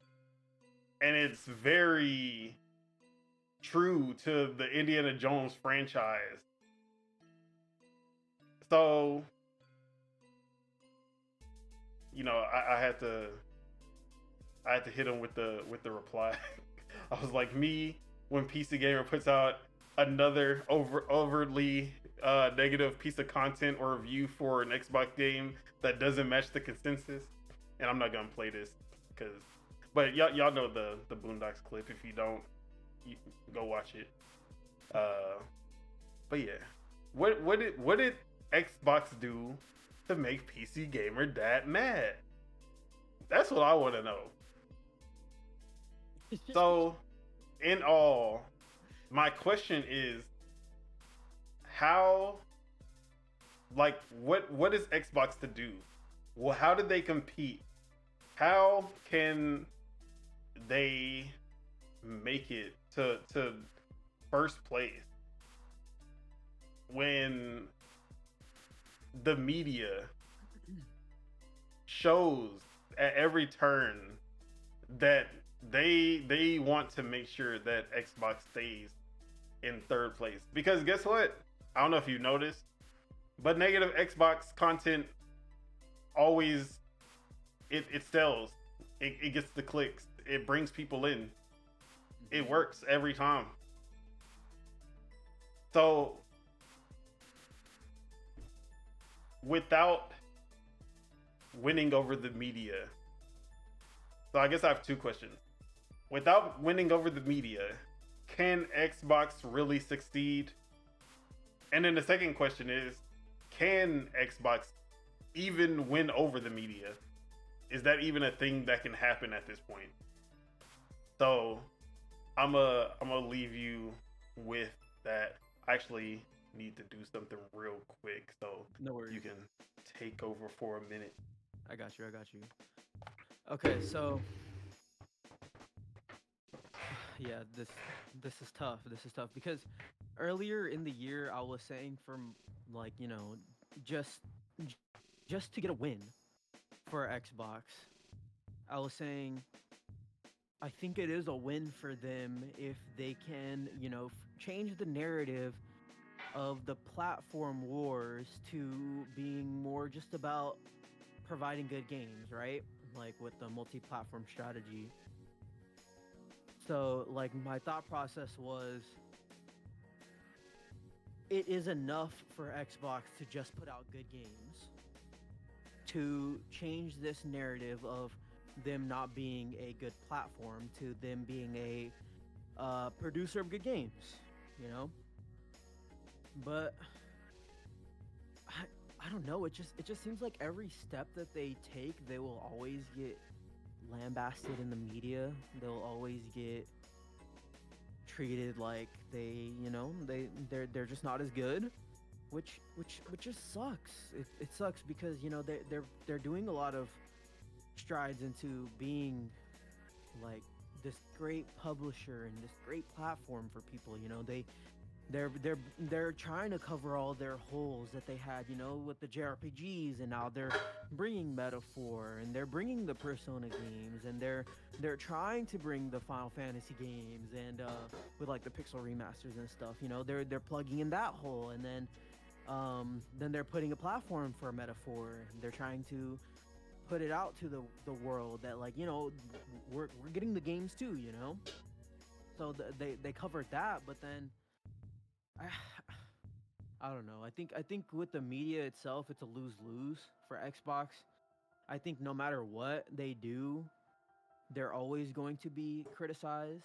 They're always going to be treated as the lesser, just because everyone has this fucking hard. I don't want to say it like this, but everyone has this fucking hard on for Sony. Like they're giving them little blowies in the back alley. Like it's just so weird. Like I don't know what they did to deserve that, but at the same time, I think if they can just, keep on making good games, keep on adding value to Game Pass, then it doesn't matter. It doesn't matter what the media thinks, because at that point it's more on the consumers, and it's more on us to spread the word of mouth of saying, like, you know what? Like maybe Xbox isn't catering towards the media anymore. Maybe Xbox is catering towards us, the everyday consumers, the people that are looking to get a little bit more value out of their consoles, and get a little bit more value out of their system of choice. So I think it's a lose-lose for Xbox chasing the media. It's always gonna be a lose-lose, and I think a lot of media outlets have realized that it doesn't matter how negative they are, that Xbox is gonna still give them access. And I think media outlets have figured out that, even though we are negative towards Xbox, that they won't revoke our access, and us being negative towards Xbox is going to bring us more clicks, and it's going to bring us more eyes, because the negative Xbox news sells. So I think, I don't know. I don't know what Xbox can do, honestly. I to me, I feel like they should go the PlayStation route and like revoke like access to people that are overly negative towards them. But Xbox being the good guy, they probably won't do that. So stay course is what I'll say. Try to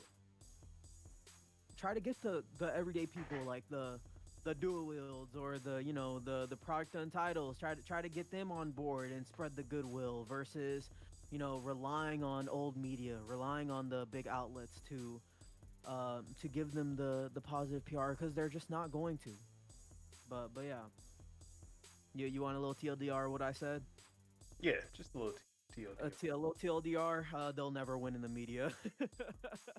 But I think going forward, it's gonna be more on the smaller outlets, more on the everyday consumers to spread the goodwill of what Xbox brings to the table. Okay. Yeah, I'm with you on that. I don't. They would basically have to get to a.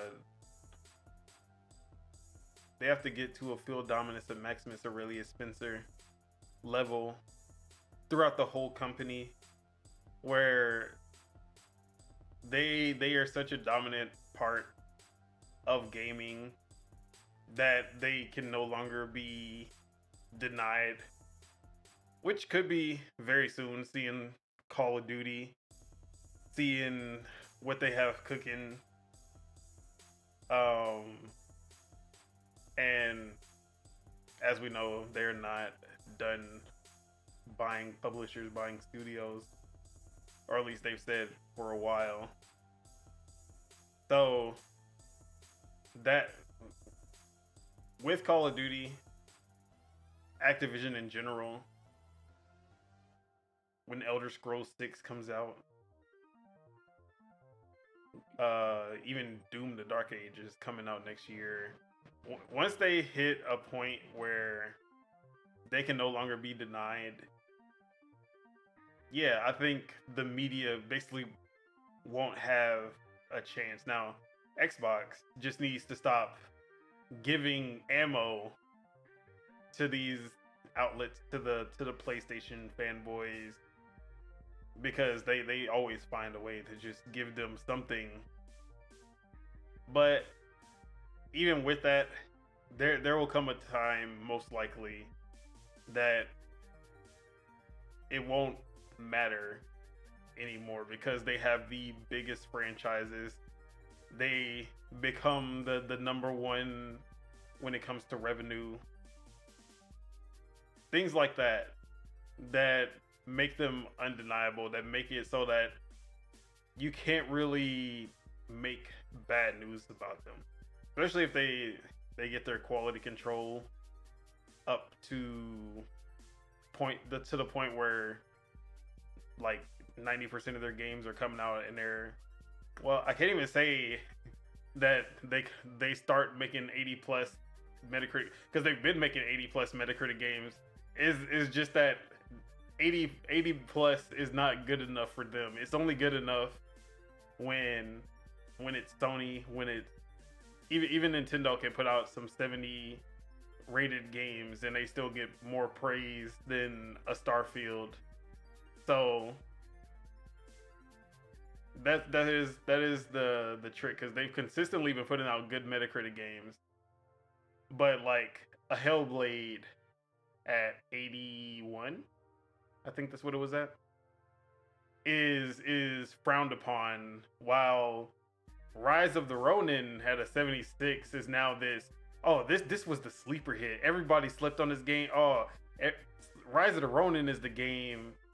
Like, this is the type of games that Xbox needs, even though, like, Wolong, I mean, that was a multiplayer, so I can't even say. But there's such a different stigma when Stellar Blade hits an 82. That's a W for PlayStation. While what's another game that came out? Like an Age of Mythology hitting an 84. That's like, oh, people act like that game doesn't even exist. And it's because they have so much variety that they go for every genre, even if it's something that's niche. But the niche games are the ones that don't matter. And with the Indiana Jones, there's actually another tweet that I want to pull up, because John Clark from Xbox Era actually said something that is how I've been feeling for a while when it comes to how people treat Xbox. And if, hold on, did I even put it in here?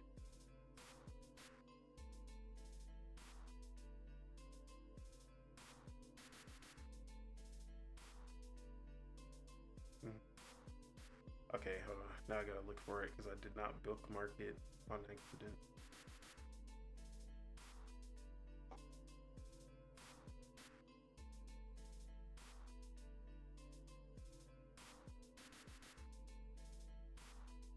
I think I just recently retweeted it, so I might be able to find it. Yeah, here it is. So let me pull that up. All right. So John Clark from Xbox Era He says, I think there's a trend of sorts forming with gaming coverage, theorizing in advance that Xbox games, Hellblade 2 and Indiana Jones are prime examples, are somehow going to be Xbox versions of God of War or Uncharted or other popular games, then being disappointed about what the games are in reality versus what they are in their heads. Which is a shame because gaming is all the more awesome when we have very diverse experiences. But then all too often I see games judged against what someone wishes they were rather than what they actually are, which is again a shame. I wish indie was more like Uncharted, quote. Why? You've already played Uncharted. So this is something that have said even about non-Xbox games like Suicide Squad, how everyone was upset with Suicide Squad for not being Batman and not actually rating it on its own merit. Which I'm not gonna say it was on the same level of Batman Arkham, but at the same time, it was a good game. It was a good multiplayer game when it worked, and gameplay wise, it was doing a lot of things that I feel like they executed even better than Batman. There was just a lot of things that held that back, and it's hard to find gamers and reviewers who actually review games on their own merit rather than comparing it to something else. Like the Zelda fans who always boohoo about Breath of the Wild and Tears of the Kingdom because the dungeon experience isn't the same as the last 20 Zelda games that had this type of dungeon experience. And since the dungeons aren't like the classic Zelda experience, this isn't a real Zelda game. This isn't the Zelda game I wanted. Bring back traditional Zelda, blah blah blah. I fucking hate that shit. Because literally everything else in Zelda is leveled up. The actual minute to minute gameplay is so much better than any Zelda before it. But like basically the classic Zelda formula is that the minute to minute gameplay is there to get to basically is there. It's not why you're there. Is just there to get you to the dungeons, and then the dungeon is where that's when you start to feel, oh yeah, this is why I'm playing Zelda. This is what I'm here for. Whereas Breath of the Wild and Tears of the Kingdom, you are there for the exploration, for just seeing something in the distance and seeing, okay, what is this? Let me find out.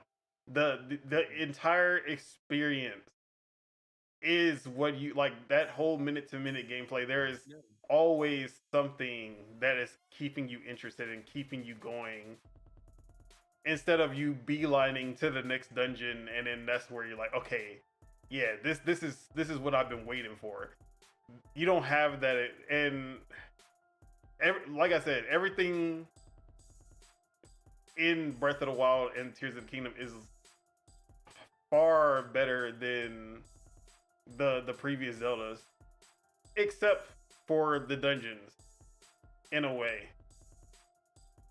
And the Zelda fans will tell you that's not enough, because the dungeons is what has to be good. All that the hundreds of hours of great content, none of that matters.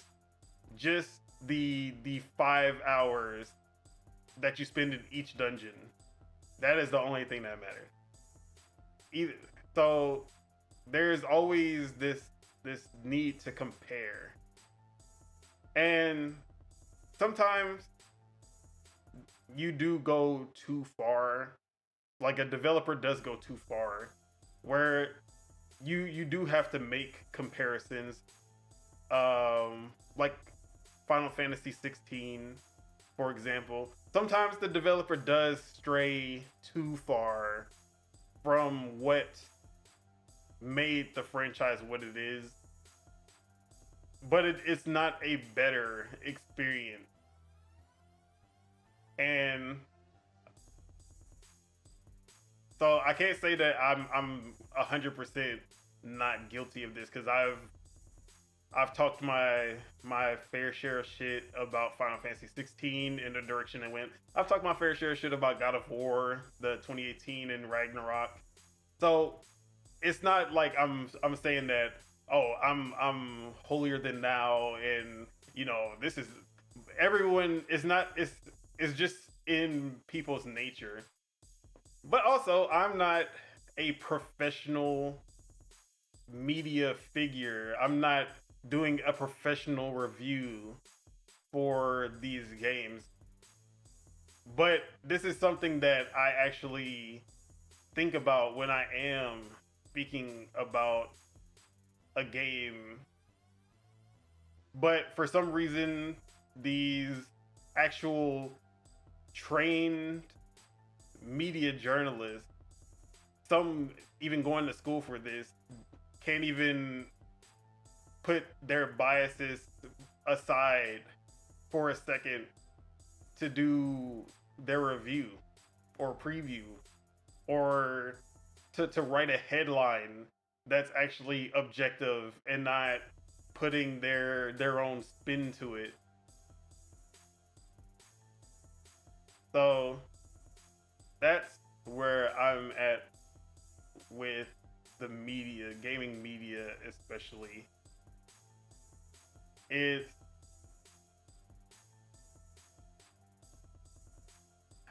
I mean, there's nothing Xbox can do. Like you said, they just need to stay the course.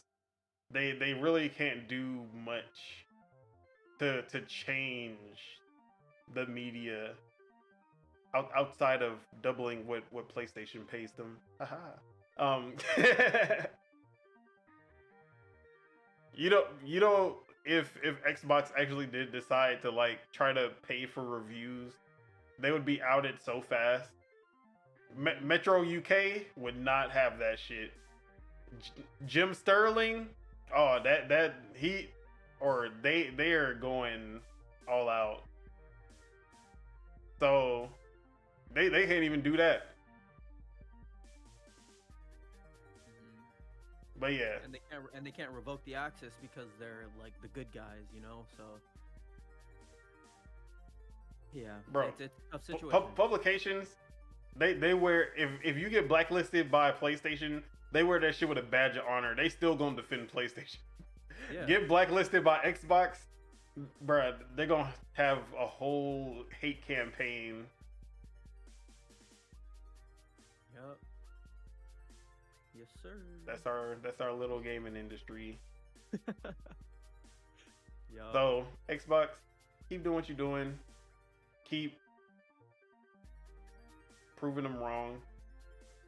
That's all you can do.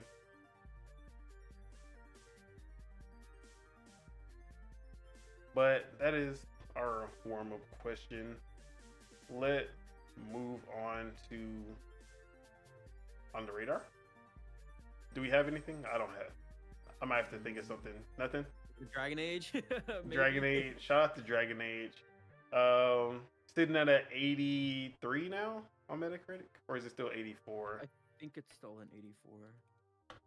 But Dragon Age the Horizon Zero Dawn remastered, 85. That's the shit I'm talking about.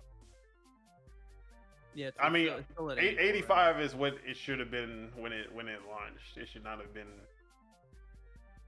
I think it was like an 89.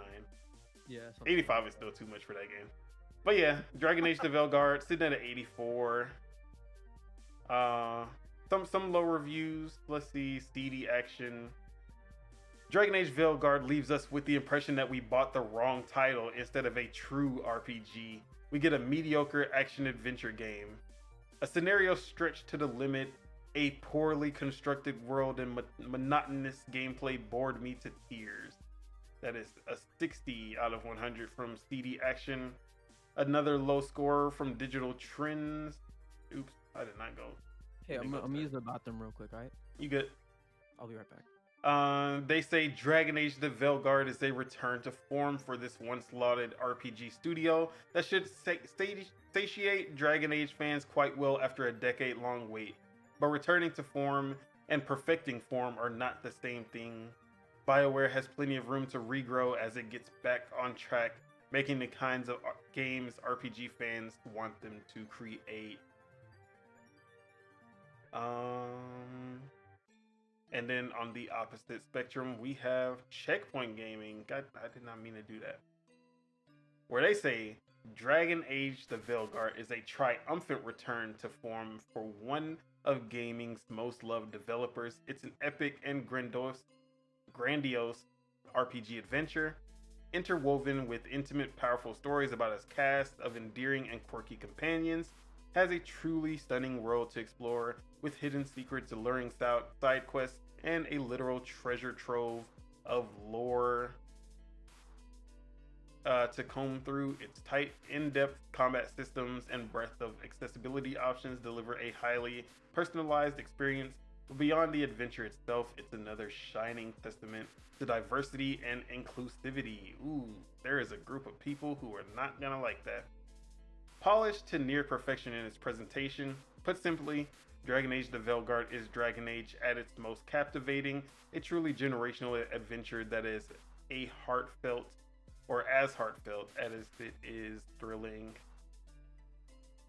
Let's see some other reviews. Eurogamer.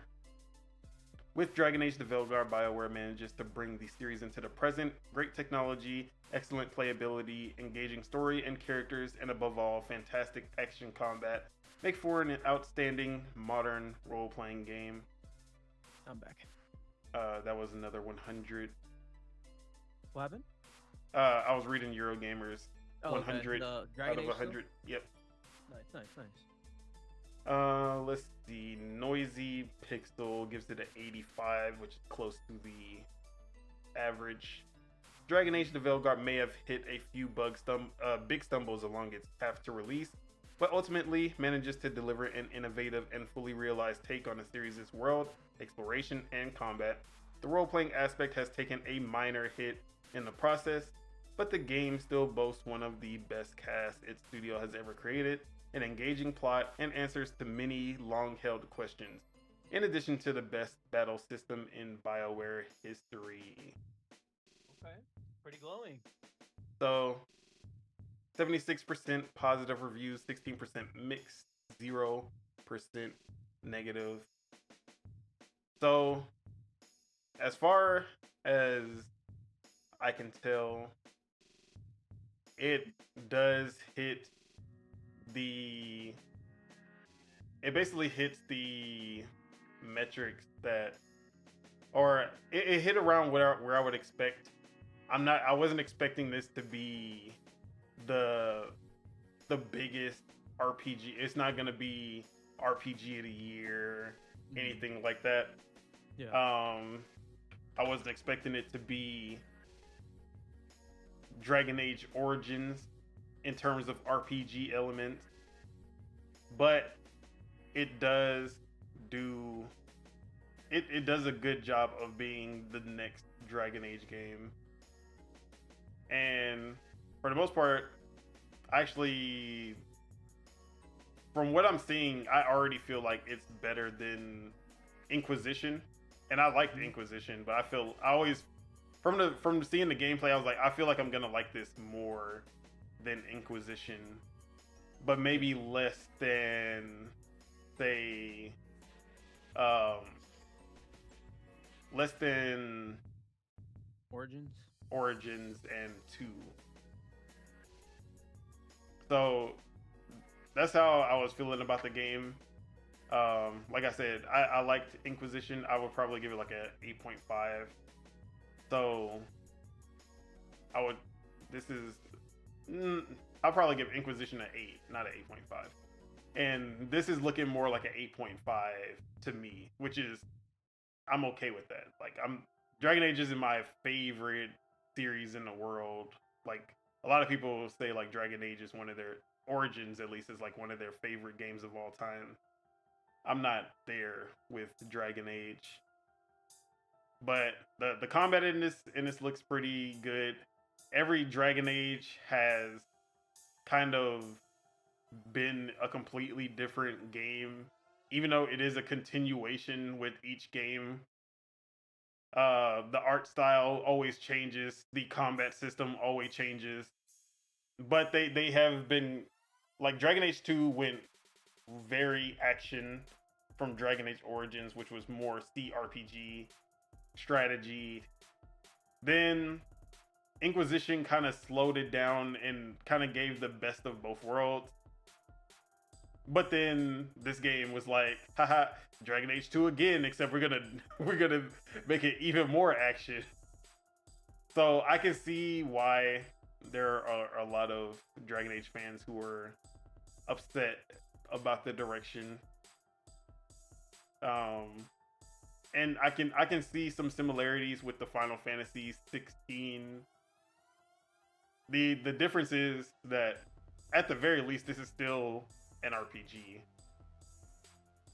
Final Fantasy 16 couldn't even do that. Mm-mm. So I'm excited about this game.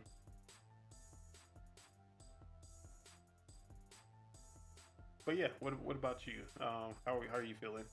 Yeah, I'm actually not to be the contrarian, but yeah, like all this coverage, like especially the negative coverage, kind of made me like more intrigued with the game, I would say. I know it's not getting like negative coverage from like critics, but like I'm saying like from the YouTubers, like, you know, Yeah. Skill Up, Maddie, and all that, like Jez. like, yeah, Jez and stuff. And like I would that. say all of them are, and the thing is, they are all Dragon Age Origin fans. Mm-hmm. Yeah. Yeah, but I'm excited for it, man. I'm gonna get it on Steam because I heard the PC port is good. Definitely want to support a good AAA PC port, you know, in the year of our Lord 2024, because we don't have that many of those.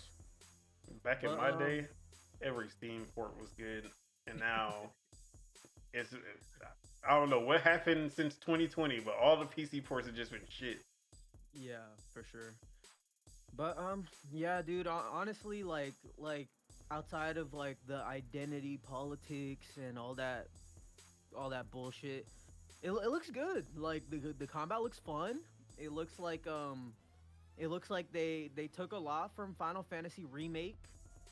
Which took a lot from Dragon Age. It took a lot from Dragon Age 2 and Inquisition, and it just leveled it up.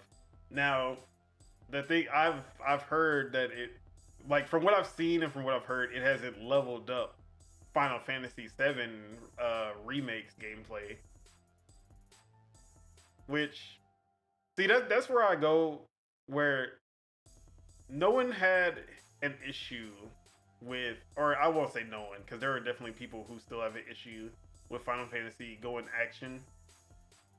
But Final Fantasy 15 and Final Fantasy 7 Remake and Rebirth went action without really, but it still felt like Final Fantasy. It still felt like you were strategizing. There was still an element of strategy to it. Final Fantasy 16 did not feel any. It didn't. There was no strategy.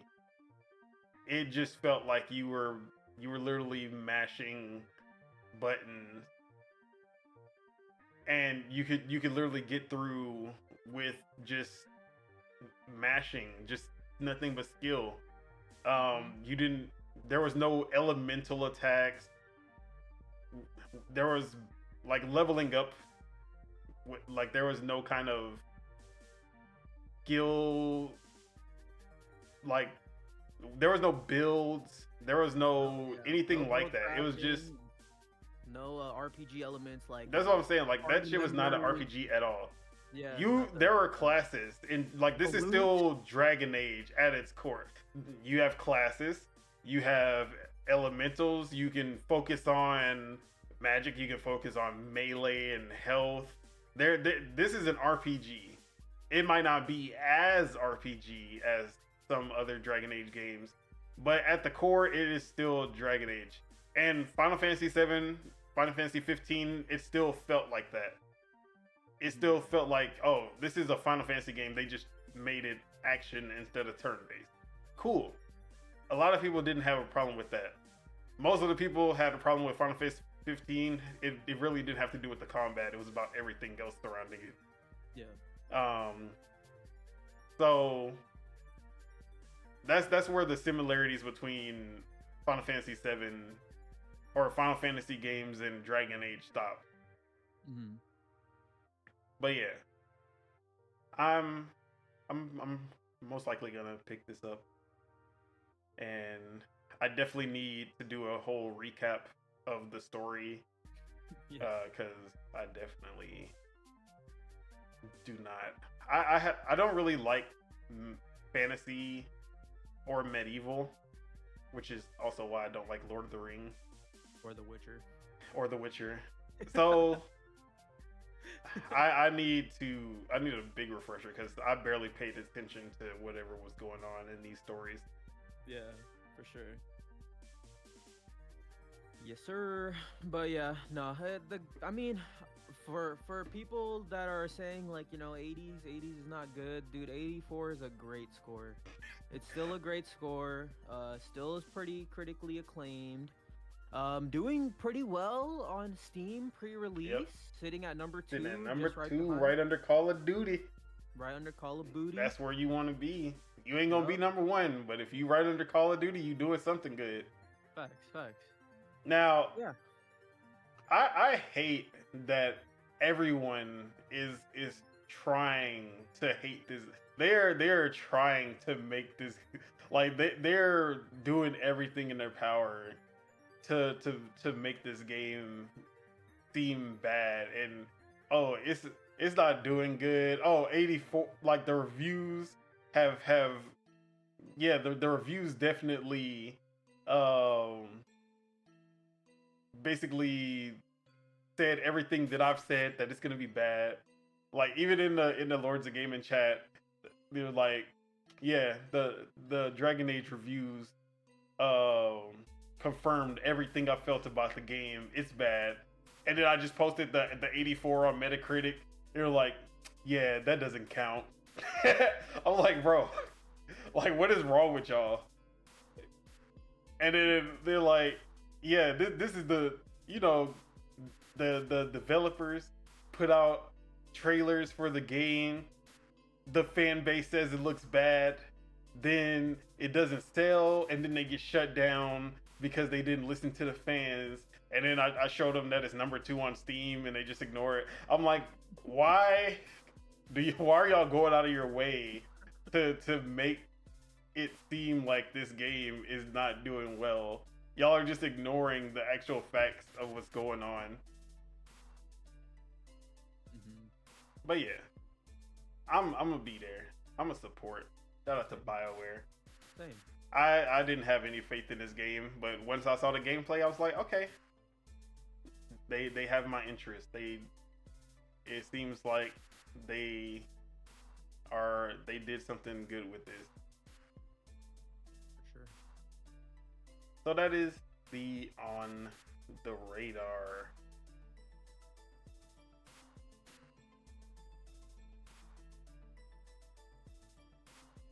All right. Now, let's get into some news. First, we just gonna get right into the big shit. Yes, sir. Y'all know what we here for. You know what I'm here for. Sony. Let me repeat. Sony. They're the owners. They are the publisher. They are the parent company of Firewalk Studios. SIE. i.e. Sony Interactive Entertainment. Let me make sure everyone knows, because there's a certain figure who didn't want to let y'all know. It was Sony PlayStation. They have officially shut down Firewalk Studios. Gasp. Surprise. These are the creators of Concord. We've talked about Concord, the biggest flop in gaming history. So, to no one's surprise, honestly, it wasn't. It was always a matter of a win for this, but there was rumors that Concord was gonna come back as a free-to-play game, and it was gonna do something. It was gonna have its comeback moment. Sea of Thieves. Oh, it was going do what it do. It ain't do shit. So that's not happening at all. But let me just read. So Wario64 posted this. Sony has closed not only Firewalk Studios, but Neon Koi, another studio that was purchased last year or the year before. I forgot what their name was prior, but they changed their name to Neon Koi. If you can look that up, I forgot. I got you. So 2 studios. Neon Koi was working more on the mobile side. And Concord has permanently shut down. Here's the full internal email from Herman Holst, who is the head of PlayStation Games, the head of all Sony Interactive Entertainment Studios, and he is the man who said that Concord would be even bigger than Horizon.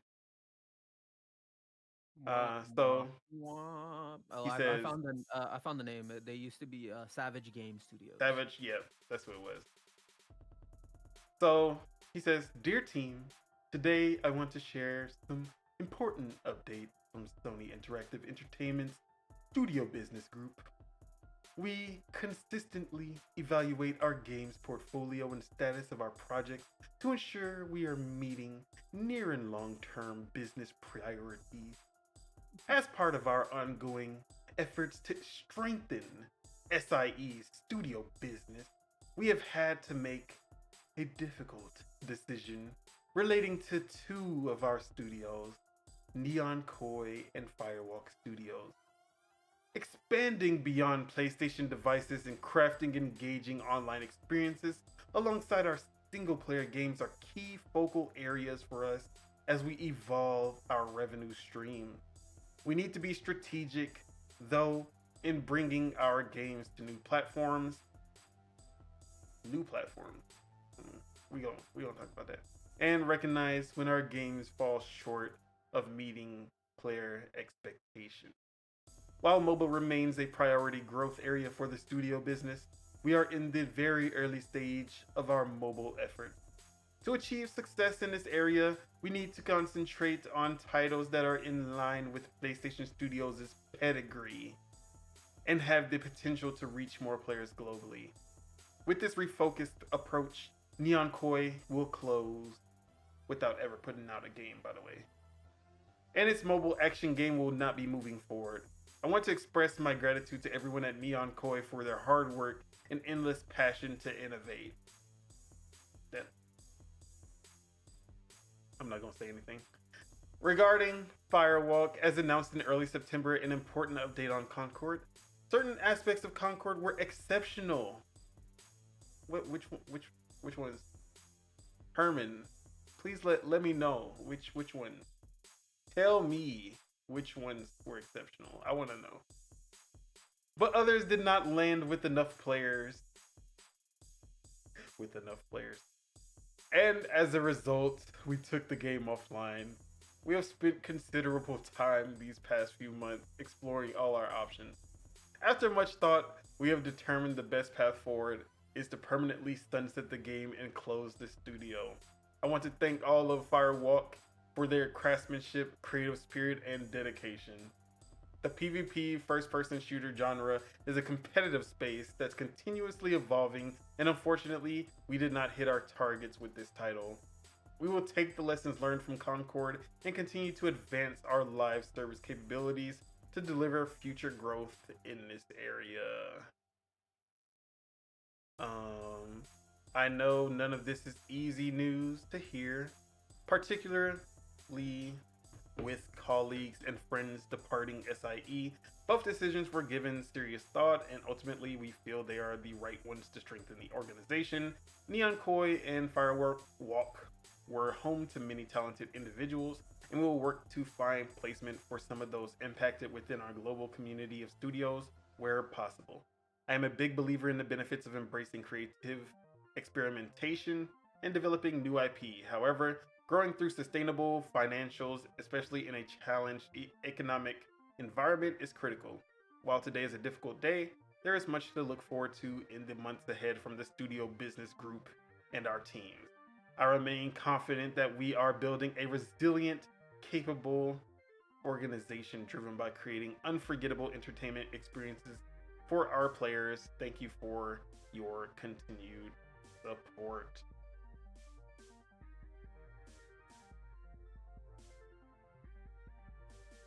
So I'm gonna let you go first. Concord, Firewalk. How are we feeling about the closure? Yeah, so yeah, this was I wasn't expecting them to close them down. But this was kind of surprising news. Considering that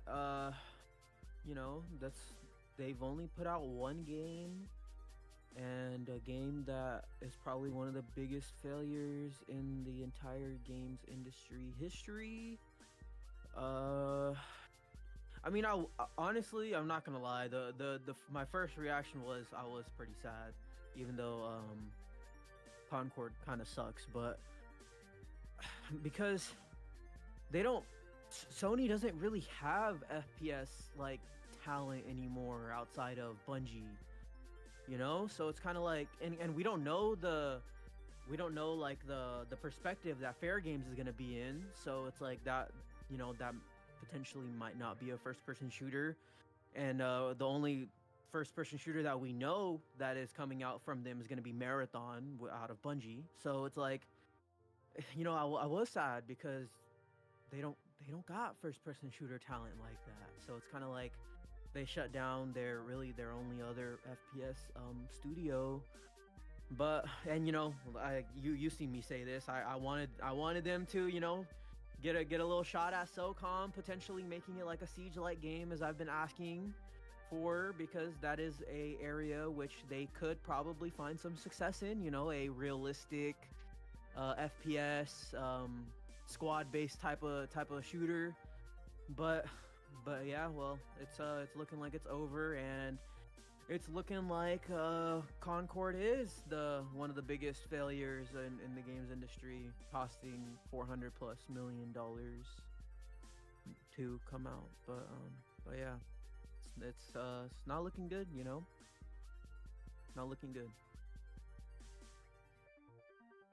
Okay. I wish I could say I was sad. I'm usually sad when studios close. And I'm not going to say I don't feel bad for the developers who have lost their job. Mm-hmm. But not only the game, but just hearing everything, even internally with these studios and Herman Holst and the culture that they created at that studio, it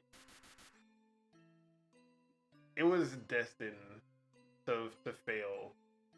Like that's literally how I felt. Just every time we got more insight into Firewalk, into Concord's development, and that toxic positivity environment. Everyone was a yes man. Herman Host gassed them up. Herman Host also has a lot to do with the failure of Concord. Absolutely. Because he was saying, yeah, this is one of the most important games that PlayStation has ever made.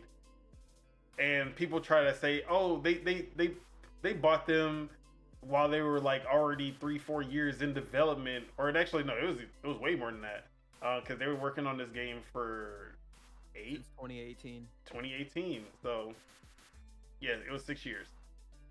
So they were about 4 years into development when they bought it, but the cost of buying them also was paying for the funding of the game so far, and then upping that budget, obviously, once it got into PlayStation's hand, upping that budget, upping the marketing, especially that marketing budget.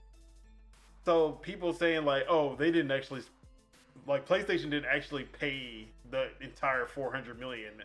No, they lost the entire 400 million. The money that was spent on this game didn't just disappear once they bought them. They bought them including the money that they'd already spent on this game. That is how business works. You don't just say, like, just because Xbox bought Activision, you don't say, oh, all the cost of the Call of Duty Modern Warfare 3 that was already in development, you know, that didn't actually go towards Xbox's budget. It did. So $400 million loss. 400 million plus. Yeah, plus, because yeah, it could be even more than that. And the fact, Herman Holt, I will say Firewalk probably shouldn't have been shut down. If anything, Herman Host should be the one that is being questioned here. Or even just the heads at Firewalk. It should have been like a 343 level restructuring.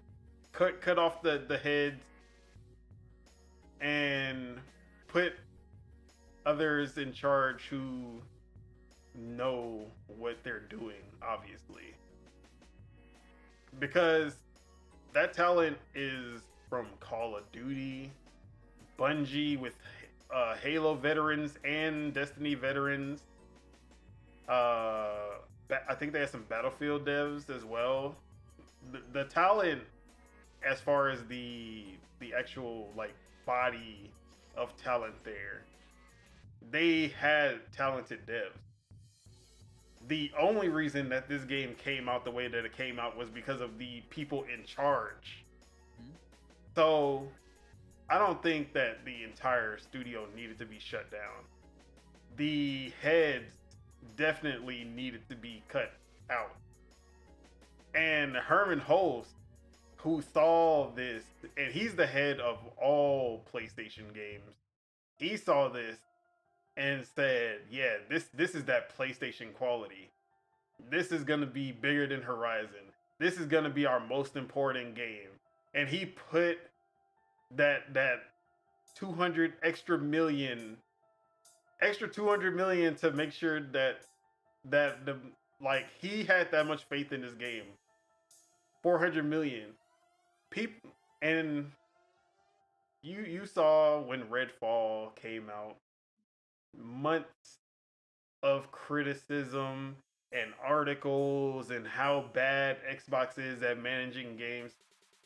I 100% bet you that Redfall did not cost anywhere near 400 million, let alone 100. I don't even think it hit 100 million. I'm pretty sure it was like 80, maybe like maxed out at like 100, maybe maximum 120. And I would definitely say somewhere between 80, like 70, 80 million for Redfall, just going off of their other games. because Arcane Austin isn't a big studio by any means. So yeah, you could talk about Redfall. Oh, it flopped. It was that is it's a big loss in the grand scheme, because you don't want to lose $80 million, but I mean it still sold more than Concord at least. Let's not talk about it. It had a higher player count too. That's all I'm saying. Yeah. So there's people made way more of a fuss about Redfall. Absolutely. And that game did not cost anywhere near as much to Xbox. So there is that. But I saw this.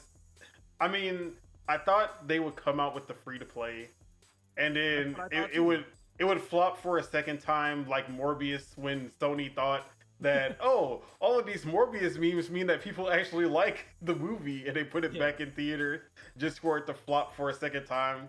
I actually wanted that. I was gonna laugh my ass off when it happened. I was looking forward to that. You were waiting for it. So I'm kind of upset that I don't get that moment, but I thought I knew that it would reach this point for sure. There was no way it wouldn't have. I didn't have any faith. I knew that Concord would be the last game that they put out for sure. Even if they came back with the free to play, maybe it would have got a little resurgence at launch, and then Sony was like, maybe we can cultivate this and get it going, but then it just would never pick up, and then they would eventually get closed down sometime next year. Now I won't say that I expected it to be like this soon, for sure. And then Neon Koi.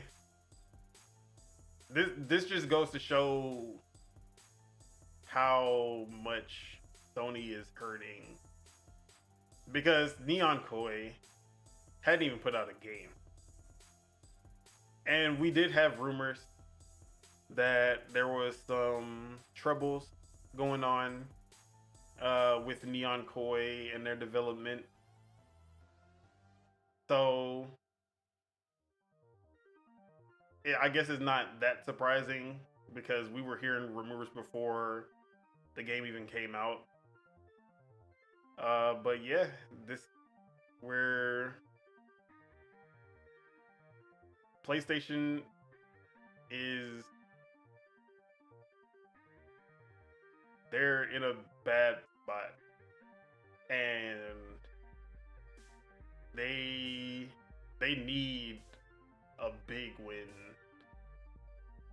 because I would say the last time they had a really big win was Ragnarok. Because you could say, oh yeah, Spider-Man 2 sold a lot, but the budget of Spider-Man 2 basically made all of that nil.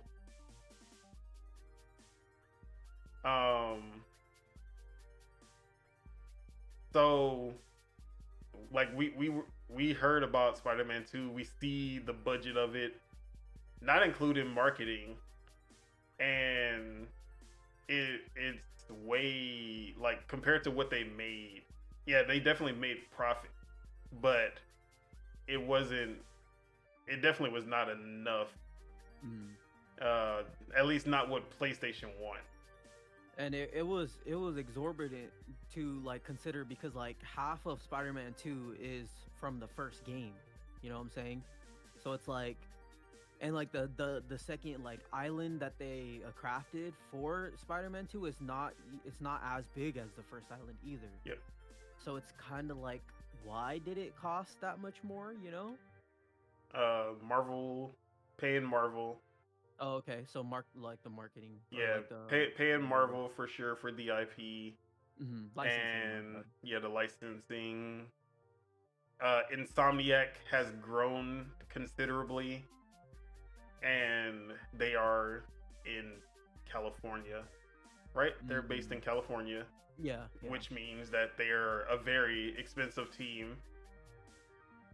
So it makes sense why they're focusing on getting these Marvel games out sooner with less content instead of going for that, oh, let's do 5-year development and, you know, go for the biggest, baddest Spider-Man game. They just can't afford to do that anymore because that license deal with Disney is expensive because Spider-Man is a huge IP, and I'm pretty sure they're paying a premium just to keep it exclusive. So yeah, so Spider-Man, if it was not a Spider-Man game, the sales that it made would have been that would have been a big success for them. But that didn't really, it kind of flattened their success just because of how much that game cost. And then since, Spider-Man 2, that was the last big release. Yeah. Outside of Concord and Astrobot. Yeah. And Astrobot, they scared to put out the numbers for a reason. Yeah, because it's not the 8 to 10 million that Sony likes to report. Definitely not even 5. Yeah. So, and this is that conundrum that PlayStation is in, where they need live service games that bring in constant revenue. But they don't have that. Xbox has it. Nintendo has it. Yeah. Nintendo doesn't even they don't even do true live service games. There are no microtransactions in their games. But you know what their constant revenue is? It's that all of their titles are evergreen and they sell throughout the year for years. Mario Kart 8 is still selling more than a lot of games to this day. And that game came out, if we're going back to the Wii U, it came out in 2014. So it's been 10 years. But as far as the Switch's release, it's been 7 years, 2017. And that game is still selling and is about to sell even more because they're bundling it with this holiday with the Switch OLED. So let's get Mario Kart 8 to 70 million. Let's fucking go. It's about to surpass Red Dead Redemption sales. It's about to beat Rockstar. That shit's crazy. But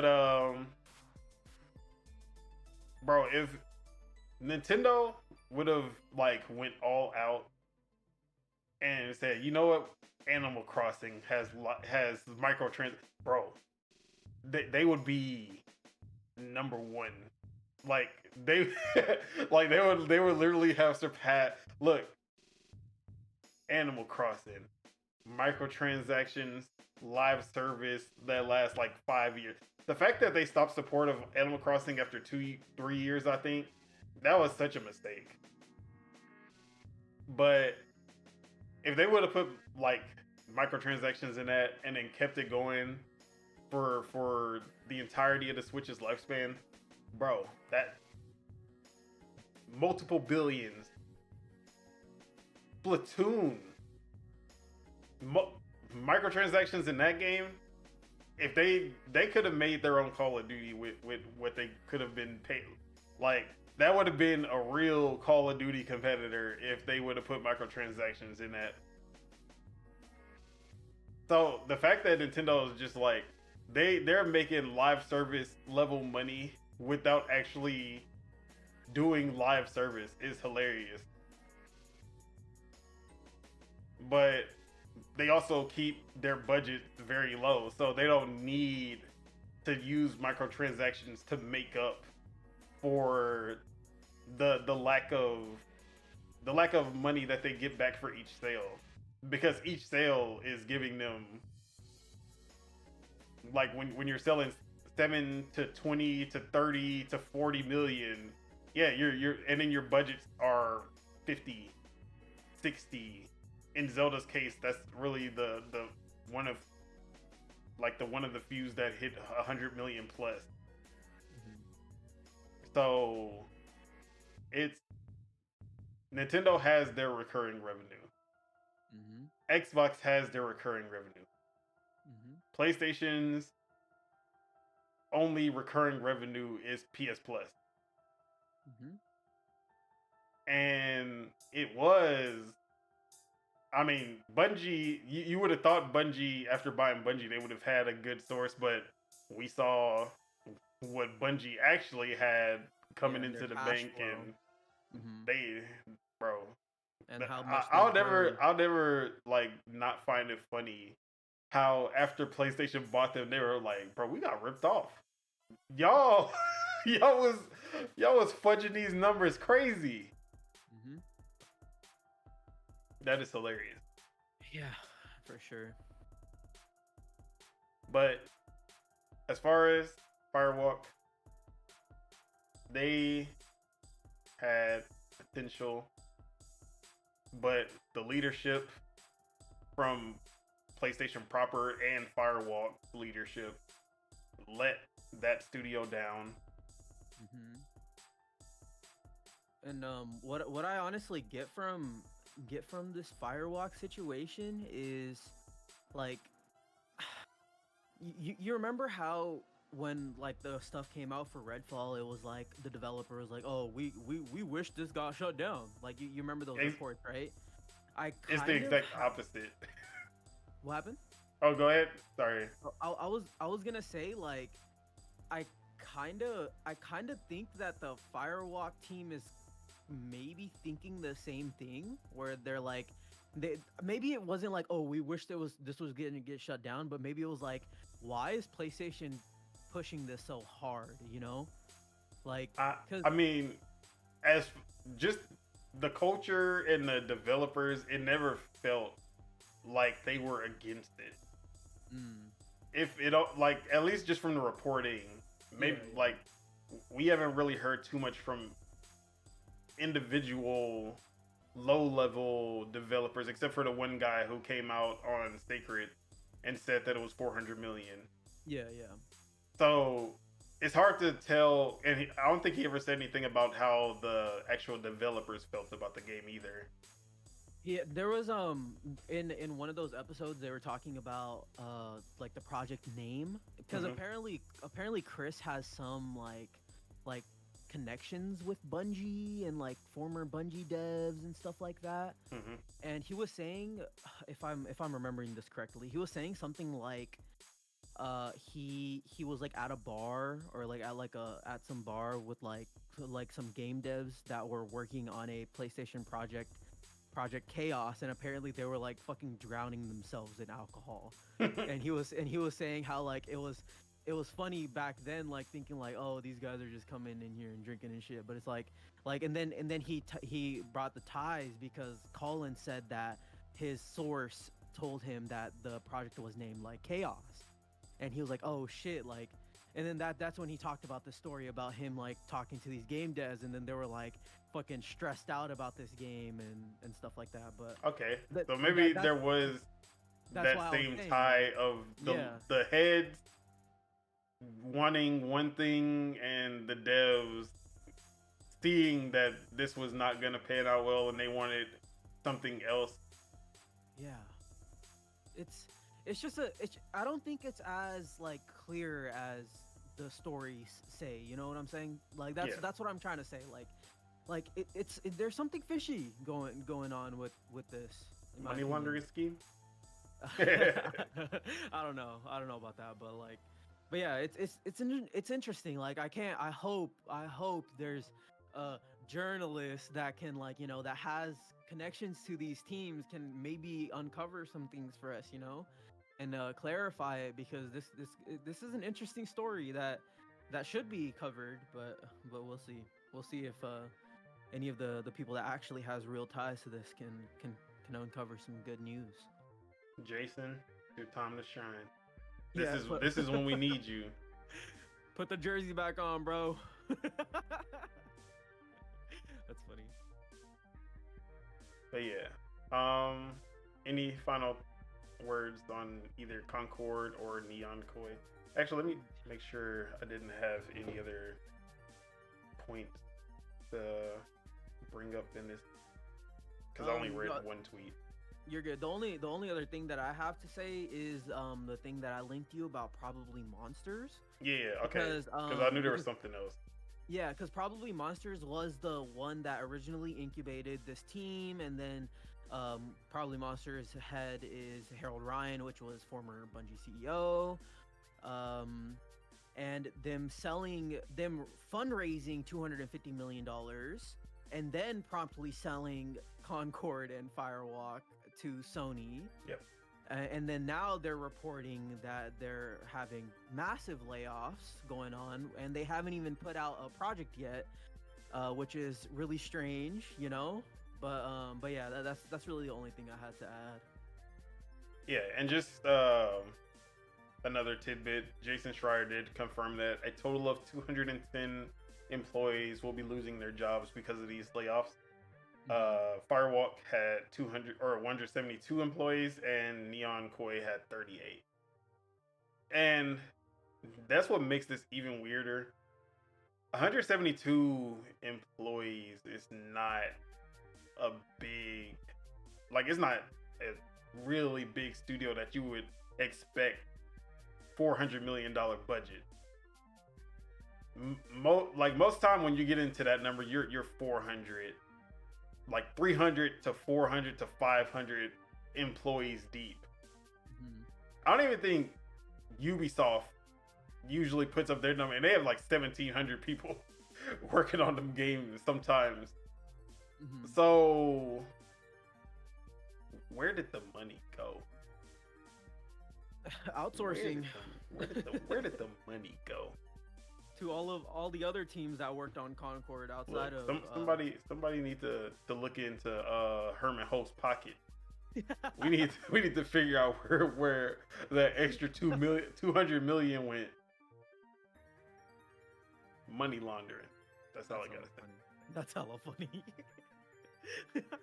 All right, we gonna come back to PlayStation, but let's get some quick news out the way. For sure. So let's get back to Call of Duty. You know, a great FPS game. Xbox owned, Xbox published. Oh man, we love Call of Duty. Xbox, the number one gaming franchise in the world. Woo! PlayStation wish that they had some Call of Duty under their belt.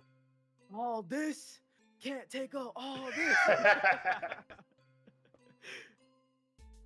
Yeah, Call of Duty, you know, we already talked about it. I had my little stint of just I was a Call of Duty hater for at least a decade. Like me and Call of Duty ever since Ghost. I've been anti Call of Duty, honestly. that's really, I'll say as soon as Battlefield 3 came out, I was like, oh, Call of Duty really ain't shit. I was trying to convince my friends to get on Battlefield so bad. They did not want anything to do with it. I'm over here, I'm showing them the like, do you see that you can destroy the building? Do you see the graphics? Because it was back when Call of Duty actually looked like shit.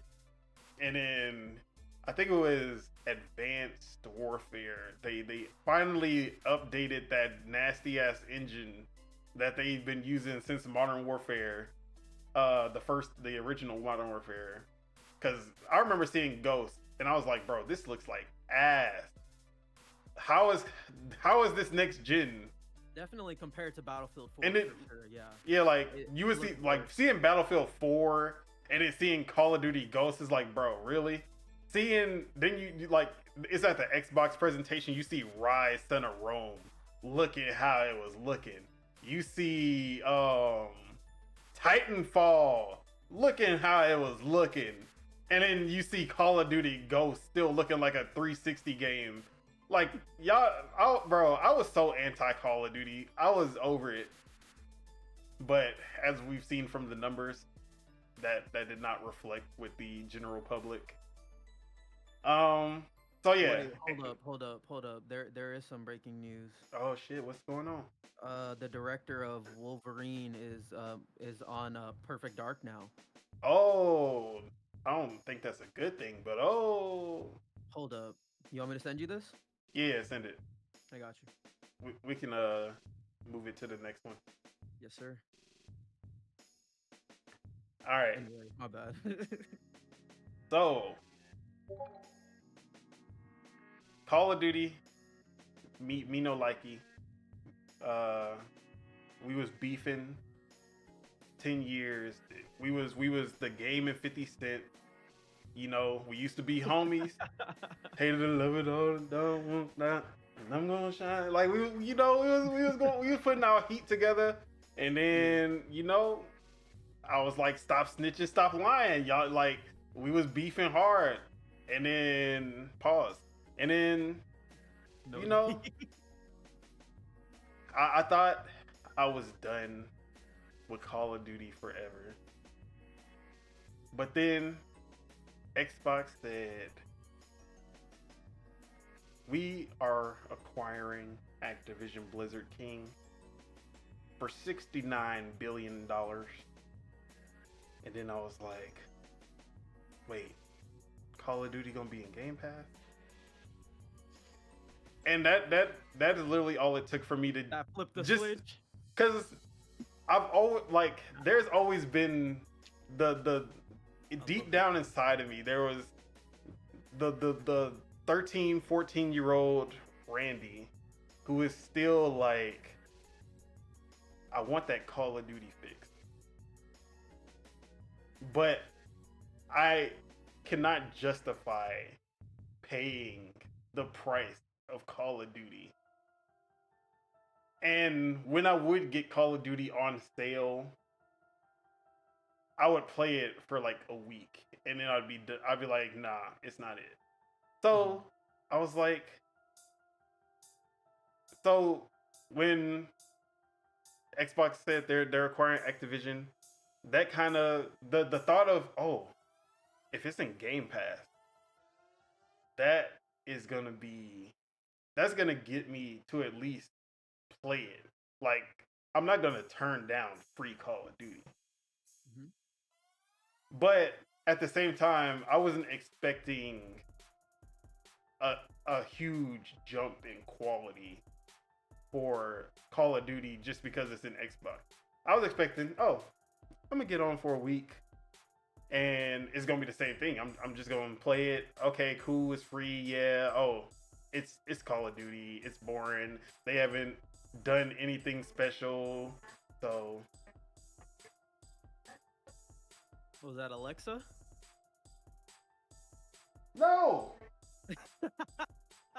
Stop! Stop interrupting my show. Bro. That's what the hell is? What is she talking about? Secret menu? Ah, man, Google, count your days.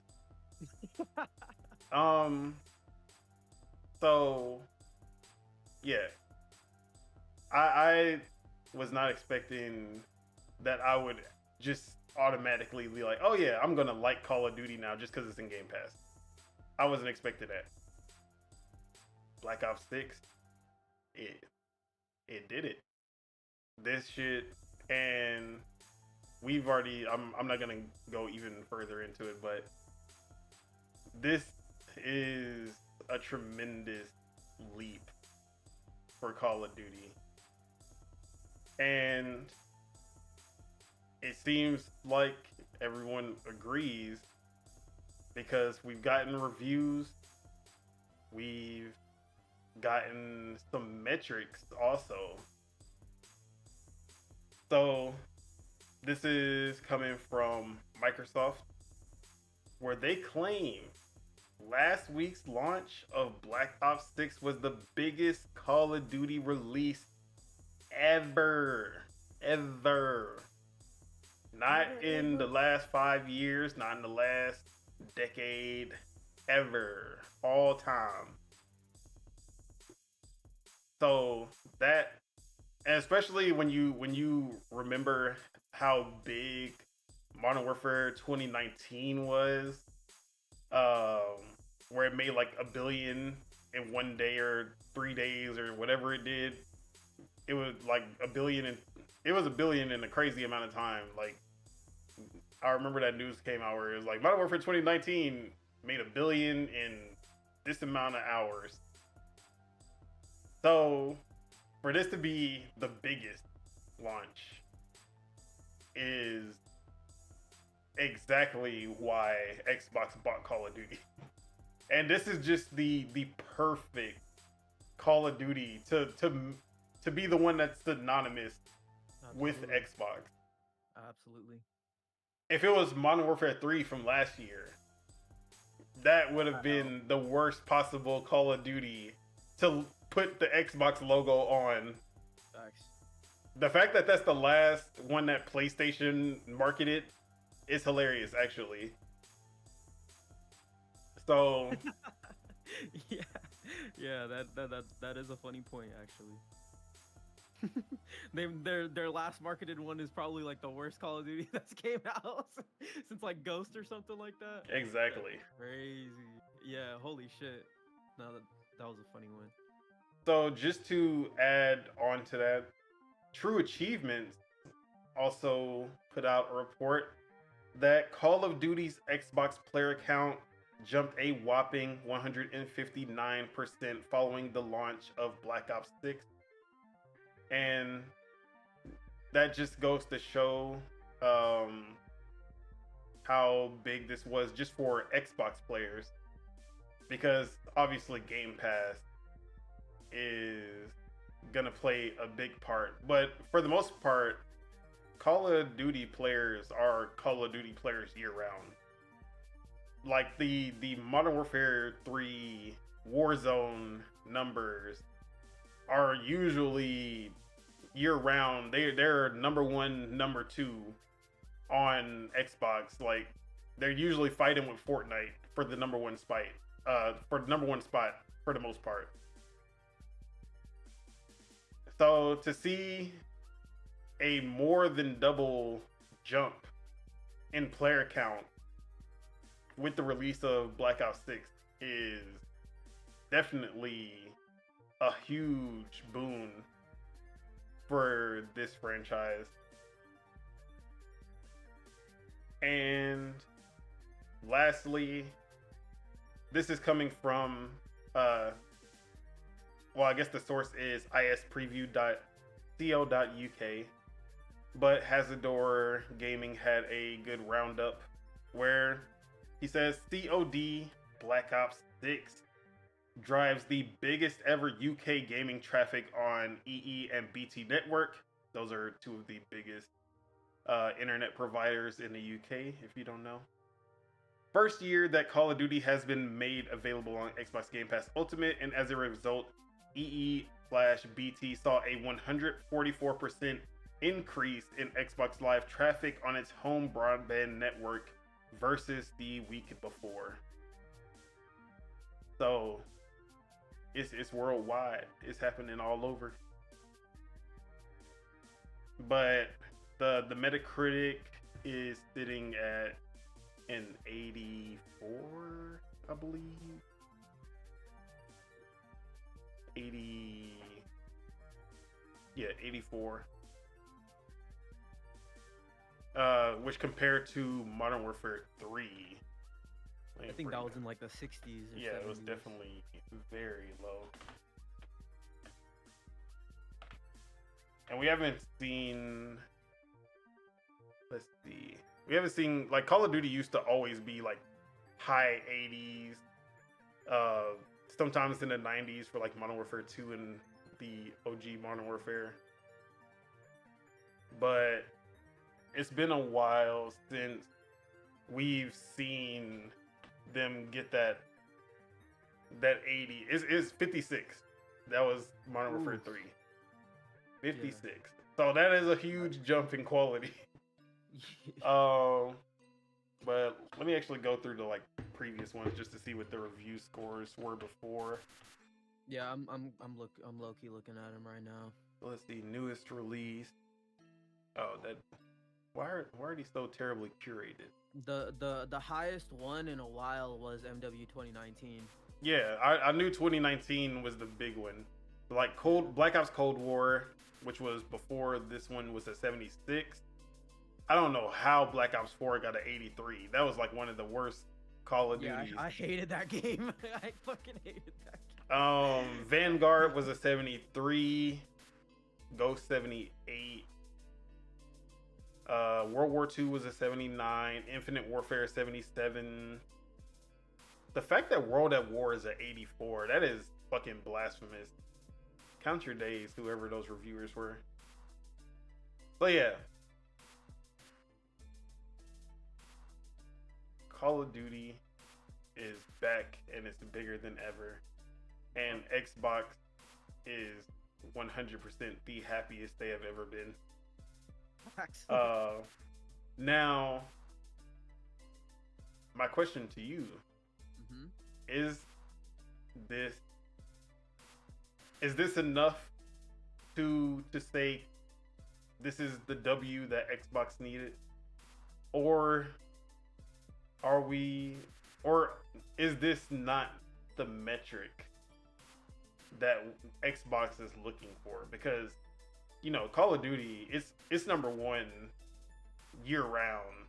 Like every year, Call of Duty is the number one game, and they do big releases all the time. Like they come out and they're driving player count, and look at them number one on Steam, number one on Xbox, number one on PlayStation. This happens every year. Now they are doing even bigger and better than they've done before. But is this enough? To justify the purchase? I wouldn't say to justify the purchase, but like, do you think this is to satisfy Xbox? Is this the metric that they're looking for? I think the one that they're probably eyeing on the hardest is Game Pass growth. But yeah, I mean, I don't know why they wouldn't be happy with this. I would say I'm sure that they're really happy with the numbers. I'm sure they're happy that it's reviewing really well. The campaign was getting really good scores actually, so it must have been like the multiplayer reviews that kind of brought the scores down a little bit, because I was seeing like 9s. I was seeing like 9s for the campaign and stuff. So it was definitely the map. Yeah. Which it could change if they put out good maps in their little seasonal model, or however well they do it. But I mean, if I was Xbox, I would be content. Now can they do this every time? We'll see. But I think if at the end of the year Call of Duty is like the highest selling game, because I think college football is the highest selling game of this year right now. Mm-hmm. If Call of Duty can be number one, then I think I think Xbox is content with that. Okay. I think that's a dub. So yeah, like you said, I'm pretty sure they are happy with what they have so far. Obviously, the revenue is what they want. That is why they purchased Activision. Facts. For the money, they want money. They want more money. That is the number one metric that matters. Now, Game Pass. I'm pretty sure the number of players, like Game Pass subscribers interacting with this game in Game Pass, I'm pretty sure that metric is where they want it to be. The real question is, are they seeing growth in Game Pass? And we've had a lot of discussions about the actual marketing of Call of Duty and Game Pass, and how it seemed that maybe there was some people at Microsoft who didn't want they wanted the Game Pass growth to fail, to not meet their expectations, so that maybe they can be like, well, we tried, and it just didn't grow Game Pass, so maybe we just don't put Call of Duty in Game Pass. I've seen some theories like that from like Special Nick and Jess Corden. So maybe that is a thing, and like, oh, they could say, it just didn't grow. We didn't really market it to the non Xbox community that it was in Game Pass. Yeah. Did I tell you that I spoke with my manager about Call of Duty, and he's an Xbox Game Pass subscriber, which was already surprising because he's very casual. But he didn't even know Call of Duty was coming to Game Pass until I told him 2 days before the game was coming out. Yup. No, dude. No, bro. Straight up, I have people in the same boat. My boy Nathaniel. Here, I'll literally read our text. Okay, so this was last Thursday. I was talking about basketball with him. I was like, I'm about to watch the Kings right now. I'm gonna play some Black Ops 6 tonight, and I just said shout out to Game Pass, right? And he literally said, "Oh, it's free?" ? I wasn't gonna buy it, but if it's free, might as well. So it's like literally like I have people that didn't know it's on Game Pass. So yeah, that is the reality. How can you grow when I'm seeing Call of Duty ads in the NBA, in NFL, the World Series, Call of Duty ads, and none of them say Game Pass. But the Xbox Twitter, the Xbox Twitter that is all of the people who are subscribed to Xbox on Twitter, they already know that it's in Game Pass. The people who are checking Xbox's Twitter already know it's in Game Pass. But that's the only marketing we're seeing.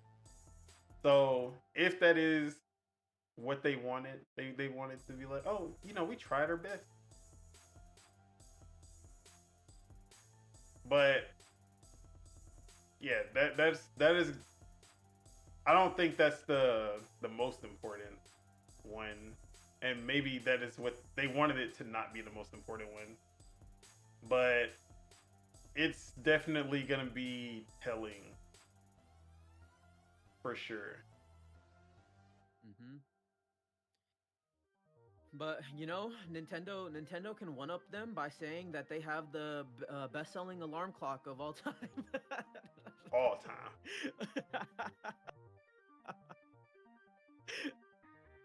I'm just messing around, but yeah, my bad. Nah, you good. Anything? Any other tidbits on the Call of Duty metrics, reviews? No, I think Xbox tax, it should be a 90. No, I'm just kidding. No. I mean, really, this is at least Black Ops 1, 2 level game. It should be on that par. Yeah. But yeah, we can move on to the next topic.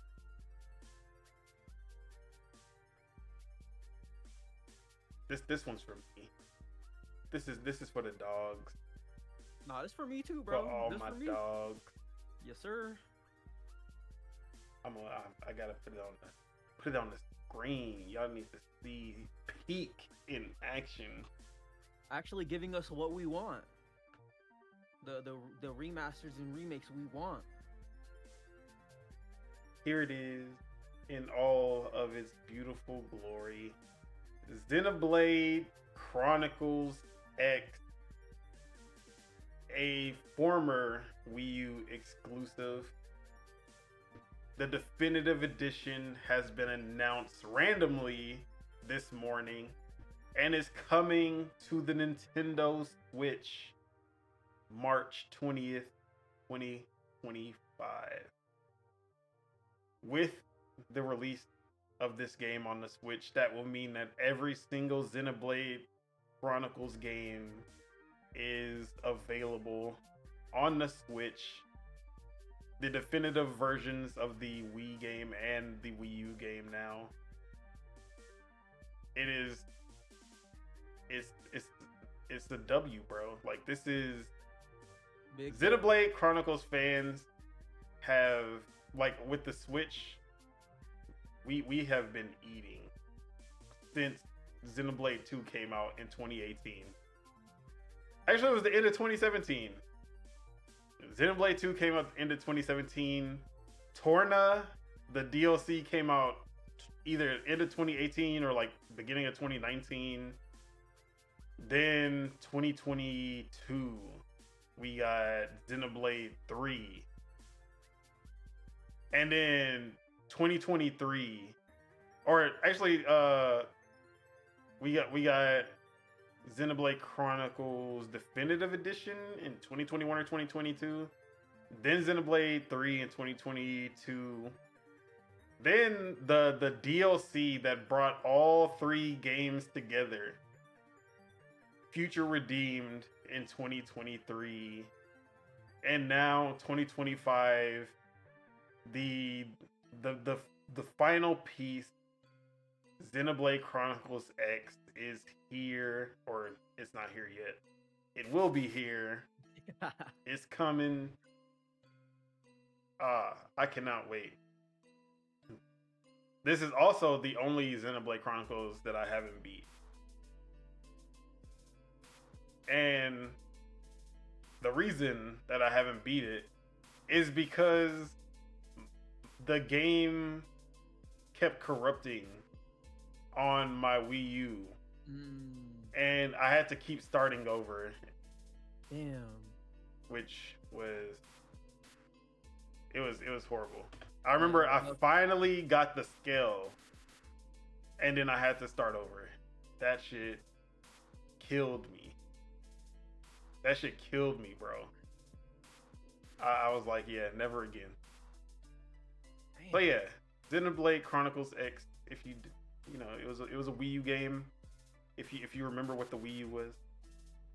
This is really one of the last big Wii U games that we've been waiting for.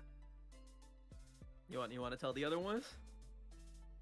Well, one of my favorites that's still on the Wii U, Nintendo Land, but that game can never that can never happen because the Wii U gamepad was integral to the experience, and the Switch can't replicate that.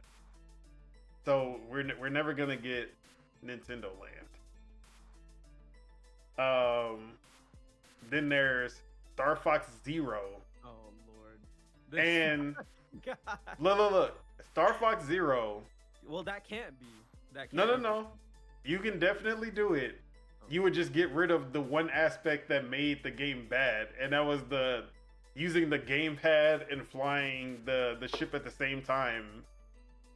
If you get, like, literally just make it a regular Star Fox game, kind of like how Twilight Princess, or not Twilight Princess, but Skyward Sword, you can make it a traditional Zelda experience with traditional controls. That's basically what you would do with Star Fox Zero. Make it a traditional controlling Star Fox game, and the game would be at least twice as good as it was before. So that would be something that they could bring over. They would just have to make a lot of tweaks to the controls. Let's see what else. You know, bring over them. Nah, don't bring over the Mario parties. Them hosts was ass. Yeah, that's it. NES Remix. Yeah, bring over NES Remix collection, and that would be it. There is no other big game. You're forgetting Devil's Third, bro. Don't even bring that shit up. Nah, bro, that's the go. Or Sonic Boom. No, I'm just kidding. I'm trying to say bring back Wind Waker and Twilight Princess. We don't want that. That's it. Nah, Xenoblade is one of the last ones for sure. For sure. Unless they want to like, you know, remaster Splatoon 1 or some stupid shit like that. Yeah, there would be no reason to do that. Was there a Paper Mario on the Wii U? Oh yeah, Color Splash. I literally forgot about that game. Yeah, I guess bring Color Splash. It was decent. It was definitely better than Sticker Star. Oh yeah, Kirby's Rainbow Curse. Bring that shit. That shit was fire. What was? I don't remember if this is Yoshi's Woolly World. Wii You can bring that too. No, what was that one game? I'm forgetting it. It's like gun based and it's sword based, and it's like kind of like it's a first person shooter, but it's on the Wii or the Wii U, and it kind of has like stylized. It had like stylized graphics. First person shooter.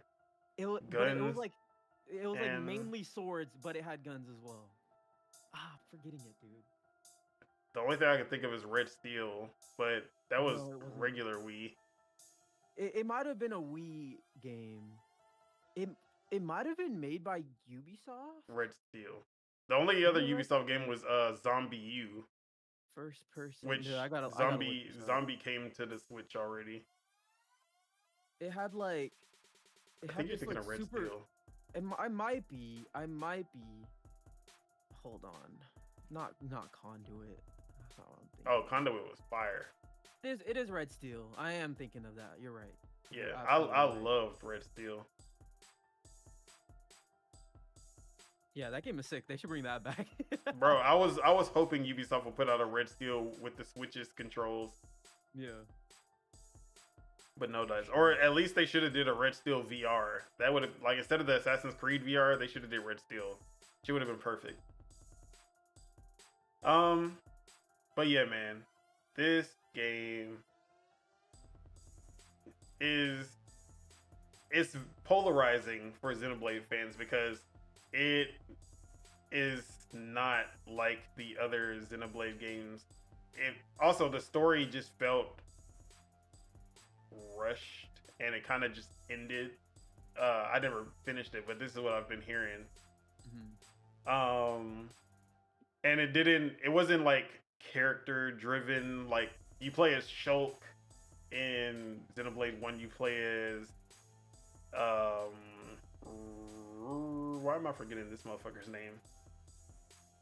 I'm forgetting the only Xenoblade game I've played is the first one, so that's Shulk's the only one I know, pretty much. Damn. I know Pyra and Mithra, obviously. I can never forget them. But I can't remember the main character's name. Start with an R. Which game are you talking about? Xenoblade 2. Alright, I got it. I definitely don't remember Xenoblade 3 character's name. Rex. Yeah, Rex. But yeah, like, those were character driven. You play as those characters, you follow their story. In Xenoblade Chronicles X, you're a silent created protagonist. And it didn't feel as story driven. But gameplay wise, that open world, the scales, and this game looked better than a lot of Xbox One and PS4 games. This shit was pushing graphics that the Wii U should have never been able to do. Mm-hmm. Mm-hmm. And this shit is still wiping the floor with a lot of Switch games that have come out. It looks better than Xenoblade Chronicles 2. Oh shit! I thought you were about to say Pokemon, but oh well, yeah. Anything looks better than Pokemon though. I think this game still looks better than Xenoblade 2. Xenoblade 3, they definitely leveled up. But yeah. Speaking of Xenoblade 3, did you see what is his name? Nib. He was like, here, I'm just gonna put these two screenshots here, and I just want you to tell me which one is better. He was putting screenshots from Metaphor Refantasio and Xenoblade 3 on the Switch. And Xenoblade 3 was wiping the floor with Metaphor. I never seen this, but I'm gonna look for it. You said the Twitter account is Nib, right? Yeah, NIB95. Okay, let me look for it. So, but I already found it. Yeah, because Metaphor is definitely not a pretty game. I will say that. Like, it is a pretty game actually. But when you look at the texture work, when you start paying attention to the textures and the environments, it's not pretty. The characters are pretty. The characters are definitely like good looking, high quality. The UI, beautiful. During the combat looks great. It's only when you're just running through the world and you see those environments. For the next gen Atlas experience, they did not do as good as they could have. They did not put much focus into the actual graphical fidelity. To the point that Xenoblade 3 on the Switch is kind of wiping the floor with it in terms of texture work and fidelity. Wow, dude, they do a lot with what they got, man. Bro, Monolith, not to be confused with or Monolith Soft, not to be confused with Monolith from WB. They use the max potential of the hardware that they are given. That's why I cannot wait to see what they do when they have infinite power. I will say infinite power, but that switched, bro. When I say the next Xenoblade is gonna be making people think that it's a Series X PS5, it's about to be crazy what they can do. So yeah, Xenoblade. If you haven't already played Xenoblade, go ahead, start with Xenoblade Chronicles Definitive Edition, because that is, if you are a JRPG fan, this is top 5 JRPG franchise. And with the DLC for Xenoblade Chronicles 3, it is one of the best, most complete, most satisfying to like kind of connect. Like they're not like, if like at first you would think they're like Final Fantasy, where it's like, oh, these are completely different stories, but they actually all connect to each other. And then the DLC for 3 brings it all together in this Avengers like moment, like Avengers Endgame, basically like kind of story. And then, bro, they did it without doing 20 games like the Trails in the Sky series, or yeah. So stop sleeping on Xenoblade. All of these games are gonna be available on the Switch. X is kind of just like the outlier where you really don't have to play X to understand the story. But yeah, play through Xenoblade 1 through 3 for sure. Now, the interesting thing, the most interesting thing, and why I decided to put this topic into this, is the release date. March 20, 2025. Now, that date kind of made me think, oh, a March release date for the Switch is definitely not happening. Do you agree? Yeah, I think the earliest we're gonna see it is May. Which is sad, because yeah, I wanted them to do the repeat March. Yeah. But you know, April, May, just first half. Don't go into the holiday. Yeah, absolutely. But yeah, anything else you want to say before we move on? I'm there day one. Day one.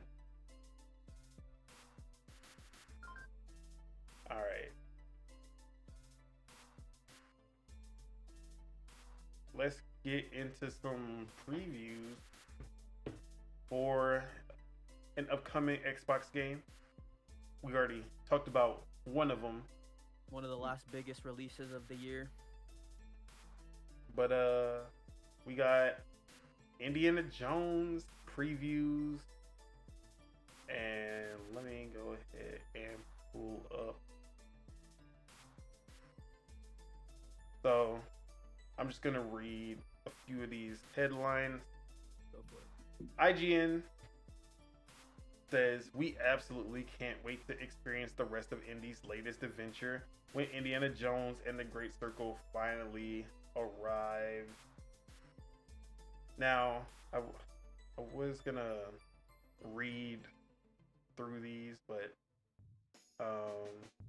we are running a little long. Screen Rant. Screen Rant, who isn't really a gaming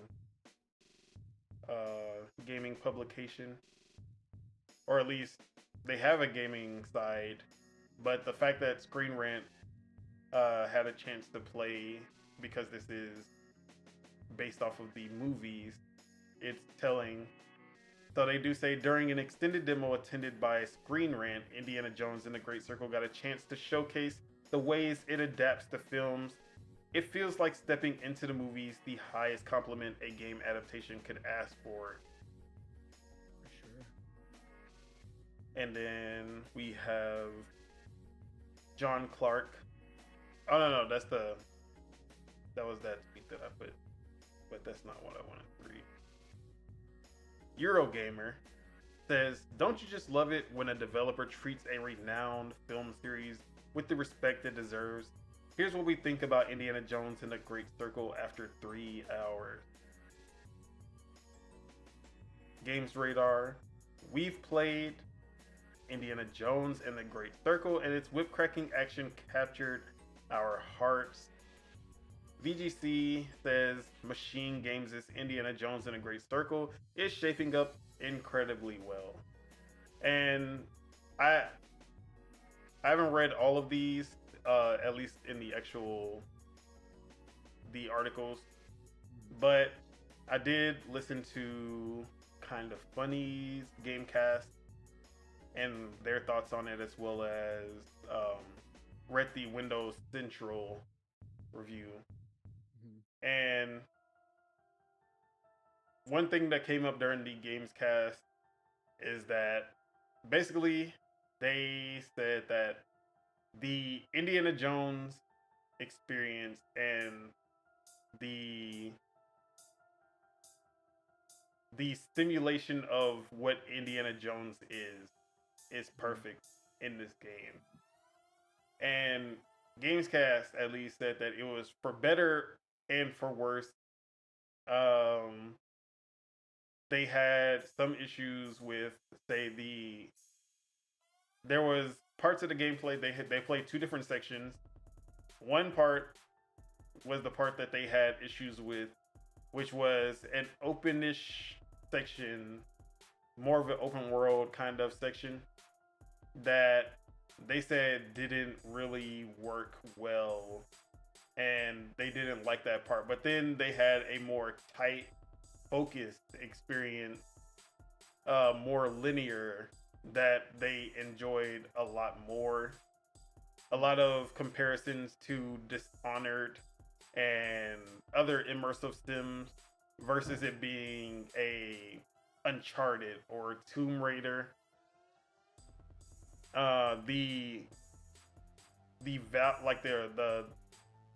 The production value is 100% there.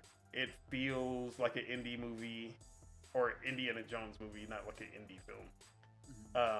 But everyone has praised the authenticity of the game and how it replicates an Indiana Jones movie. Besides PC Gamer, everyone else has complimented that went further in the uh, immersive sim route than they thought, and it actually worked well. Besides Bless and Tim from Gamescast, who didn't really vibe with that in the open world, since although Paris did enjoy it. And then it was also a glowing review from Jez Corden as well.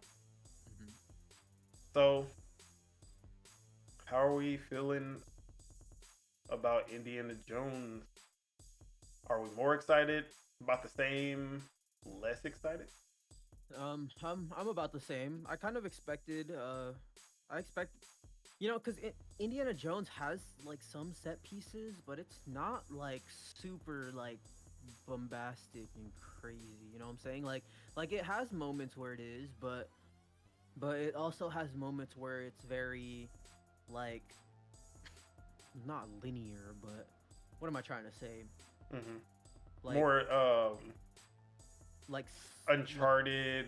Like you're kind of just going through this big like action, like 10-minute, 15-minute action scene. Versus the open area, slow, methodical, stealth gameplay. yeah, exactly. Like, but I didn't read that many of these. I did read Jez's a little bit because I also checked out his Stalker coverage. But dude, I was already excited for this game. Like it's Machine Games. It's licensed this time. Todd Howard has a lot of influence on this. Yeah, I was excited. I've been excited. Like this didn't make it more or less for me. I'm pretty much the same as I was before, but I was already looking forward to the game, and like I was already thinking that the game was gonna be pretty good. Yeah, and there was a lot of talk about how you can just pick up any item in the just like you would expect from an immersive sim. You can just pick up any item and use it as a weapon, from hitting enemies in the nuts with an umbrella to just hitting them with pots and pans, chucking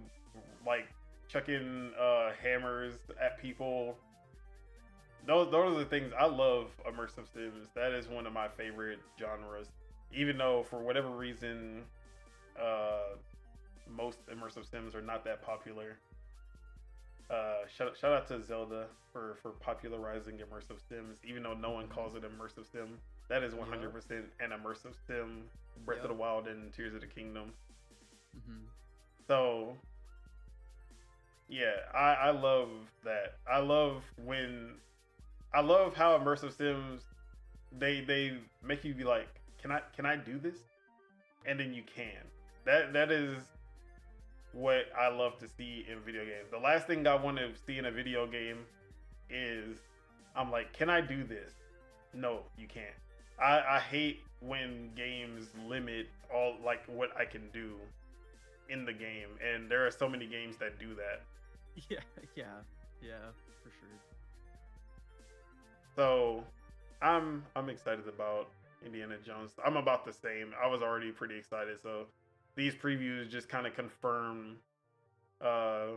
Except I wasn't expecting them to go as far into the immersive sim route, so that maybe that has excited me a little bit more than before. I will say, like, hearing how much bigger of like the scope of the game is versus like what I thought it was gonna be has kind of made me more excited for it. Cause like I thought it was gonna be like a little like 8-hour game, but apparently it's like more like 15 to 20 hours. Yeah, and then they said 30 hours to 100% the game. Yeah, that's cool. That's cool. That means that it's gonna be content dense. Yep. That's awesome. And I'm pretty sure there'll be some replayability with how you handle certain levels, which is always cool. Mm-hmm. But yeah, anything else to say on the Indiana Jones previews? Nah. I'm there day one. I'm there. This is exciting. Sucks that they couldn't get it out for GOTY convos, but for us it'll probably be in the convos for the streets, you know. Maybe not for the big G offs, but for the streets we'll be covering it. You know, we'll give all games a fair shake. No doubt. That's the saddest part about this. This could have been a game of the year list. Can like it could have been a nominee for game of the year, but the date is, which is why they need to like just do the show in January. Like just like the Grammys, just like the Oscars, they do it the year after, right? I can't remember. Yeah, I think so. I know the Grammys for sure. They do it like February.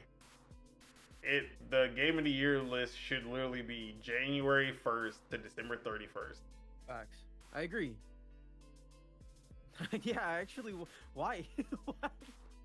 It having such a weird like November cutoff date. It's so strange. But that cutoff date only works for Xbox games supposedly because Death Stranding definitely made the date after, even though it came out after. You know, Kojima gets that special treatment. For Forza Horizon comes out like 2-3 days before. Oh no, that's not, that don't get the treatment. Anyways,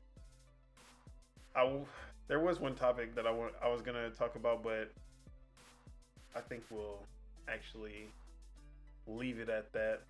For sure. We can use that as the warm up topic next time. Got it. All right. With that, that is it. That is all we have for you today. Thank you all for tuning in and for everyone leaving comment, leaving chat. We do appreciate your support. Make sure you guys hit that like because we love you guys and it helps us grow this channel. If you're not subscribed and enjoyed the show, make sure you hit that subscribe button because it helps us, so you can stay updated. And yeah, like I said, it does help grow this channel. Dual-Wield Gaming Podcast will be back Monday, 2 p.m. Central, 3 p.m. Wait, no. Thursday, 2 p.m. Central, 3 p.m. Eastern, 12 p.m. Pacific. That is the ongoing schedule so far. So I think we'll be sticking with that for a while. And let's go ahead and get some outros out the way. Subegles, another great show. Where can we find you? What you got going on for the rest of the week? Yes, sir. Yeah, fantastic show. Y'all can find me on well, I don't talk as much on Twitter, but y'all can find me there. Twitter at Subeg Dollywall. Hopefully I can stream one of these days. Coming up, twitch.tv/Subagels. YouTube, same thing. It's youtube.com/Subagels. Y'all can find me on Lognet covering some stuff. You know, check out my Concord article if you're curious about the budget of the game or if you're still doubting it. I'm not saying that all the things that I'm saying in there are facts, but I did do quite a bit of research for it. So check out that article. Upcoming, I'm gonna have some coverage on Windblown and Echoes of Wisdom. Hopefully soon. Whenever I can finish the games, because you know, like I want to obviously toy around with the games, figure it out, figure out all the story and complete it before I give a final conclusion or a conclusive thought. But yeah, that's where y'all can find me. Y'all can find me on this channel on Dual-Wield. You know, we here. But yeah, that's what I'm doing. I'm gonna be playing. I'm gonna hopefully get some Dragon Age in though, for sure. I definitely want to play a little bit of Dragon Age so I can have some thoughts on that. Damn. And how about them Clippers? What's going on with them?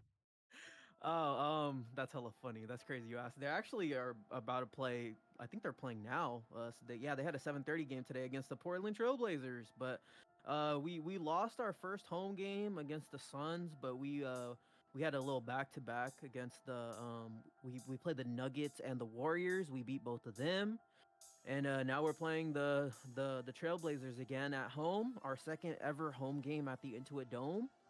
But yeah, it's exciting, man. It's exciting. The Dodgers are playing right now too. The Rams are gonna be playing the Seahawks this week. It's a crazy week in sports, man. Crazy. I wish I cared about sports as much as I cared about hentai. And as for myself, you can find me on Twitter at Pasta Feet F3ET. Don't ask. And you can find. I said I was gonna stream. I didn't stream, so my bad. Maybe we'll get them next time. Twitch.tv/Don Solo, SOLOW.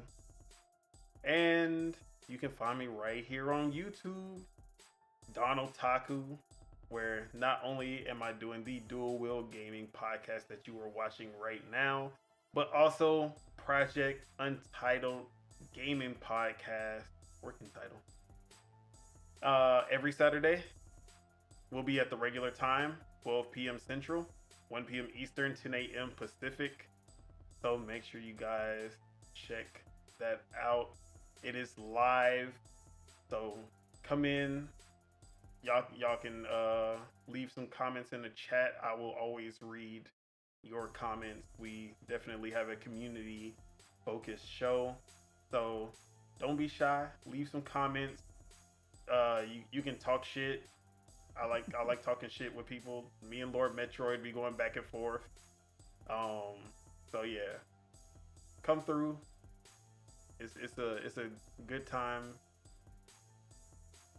Definitely more chaotic than this show, that's for sure. But yeah, it's good chaos though. It's good. Oh It's yeah. good chaos. What am I playing? Windblown, Call of Duty. Some more Dave the Diver, some more Fields of Mistria, and Dragon Age, the Veilguard. That's next week, right? No, that's tomorrow. Tomorrow? Oh shit. Yeah. Okay. Tomorrow, that's what I'm gonna be playing. So yeah, that is my plan. And then obviously hentai. So with that, Gotta be on demon time. Always on demon time. You know, one day it's gonna slip up in the stream. In the gameplay, be playing my Steam game, my PC Master Race exclusives, because that's the only exclusives that they have. But yeah, any final words for the people, for the folks, to get them through the rest of the week? Shit. Well, for you, I actually did download Doki Doki Literature Club, so I gotta get to that. And you said to play it on stream, so I think I'm gonna do that if I do ever stream. Oh, hold on. I just want to read this. Call of Duty tweeted. Okay. Thank you, Call of Duty community, for making the launch of Black Ops 6 one for the record books, setting new day one and opening weekend records. Together, you made Black Ops 6 the biggest Call of Duty 3-day opening weekend ever. Number one total players, wow. Number one hours played, number Holy one shit. total matches. Oh, okay. So yeah. Yep, that's a dub right there. Gee, holy shit. That's actually kind of crazy. Sorry. No, you good. So yeah, what we got for the people? For the peeps. Check out Tyler the Creator's new album. Check it out. Check that out. It's pretty gas. Or slaps, whichever word you guys want to use. But check that out. It's very hip. Very hip. But as for workouts, you know, just drink your water, take in your daily steps. You know, touch some grass, enjoy life, play some games. And as for me, I hope you find yourself. That's all I have to say. I hope you find yourself. Take that mask off. And with that, that's the end. it's over. Goodbye. Peace out. Have a good one. Till Enjoy next your week. time. See you on Saturday. Bye-bye.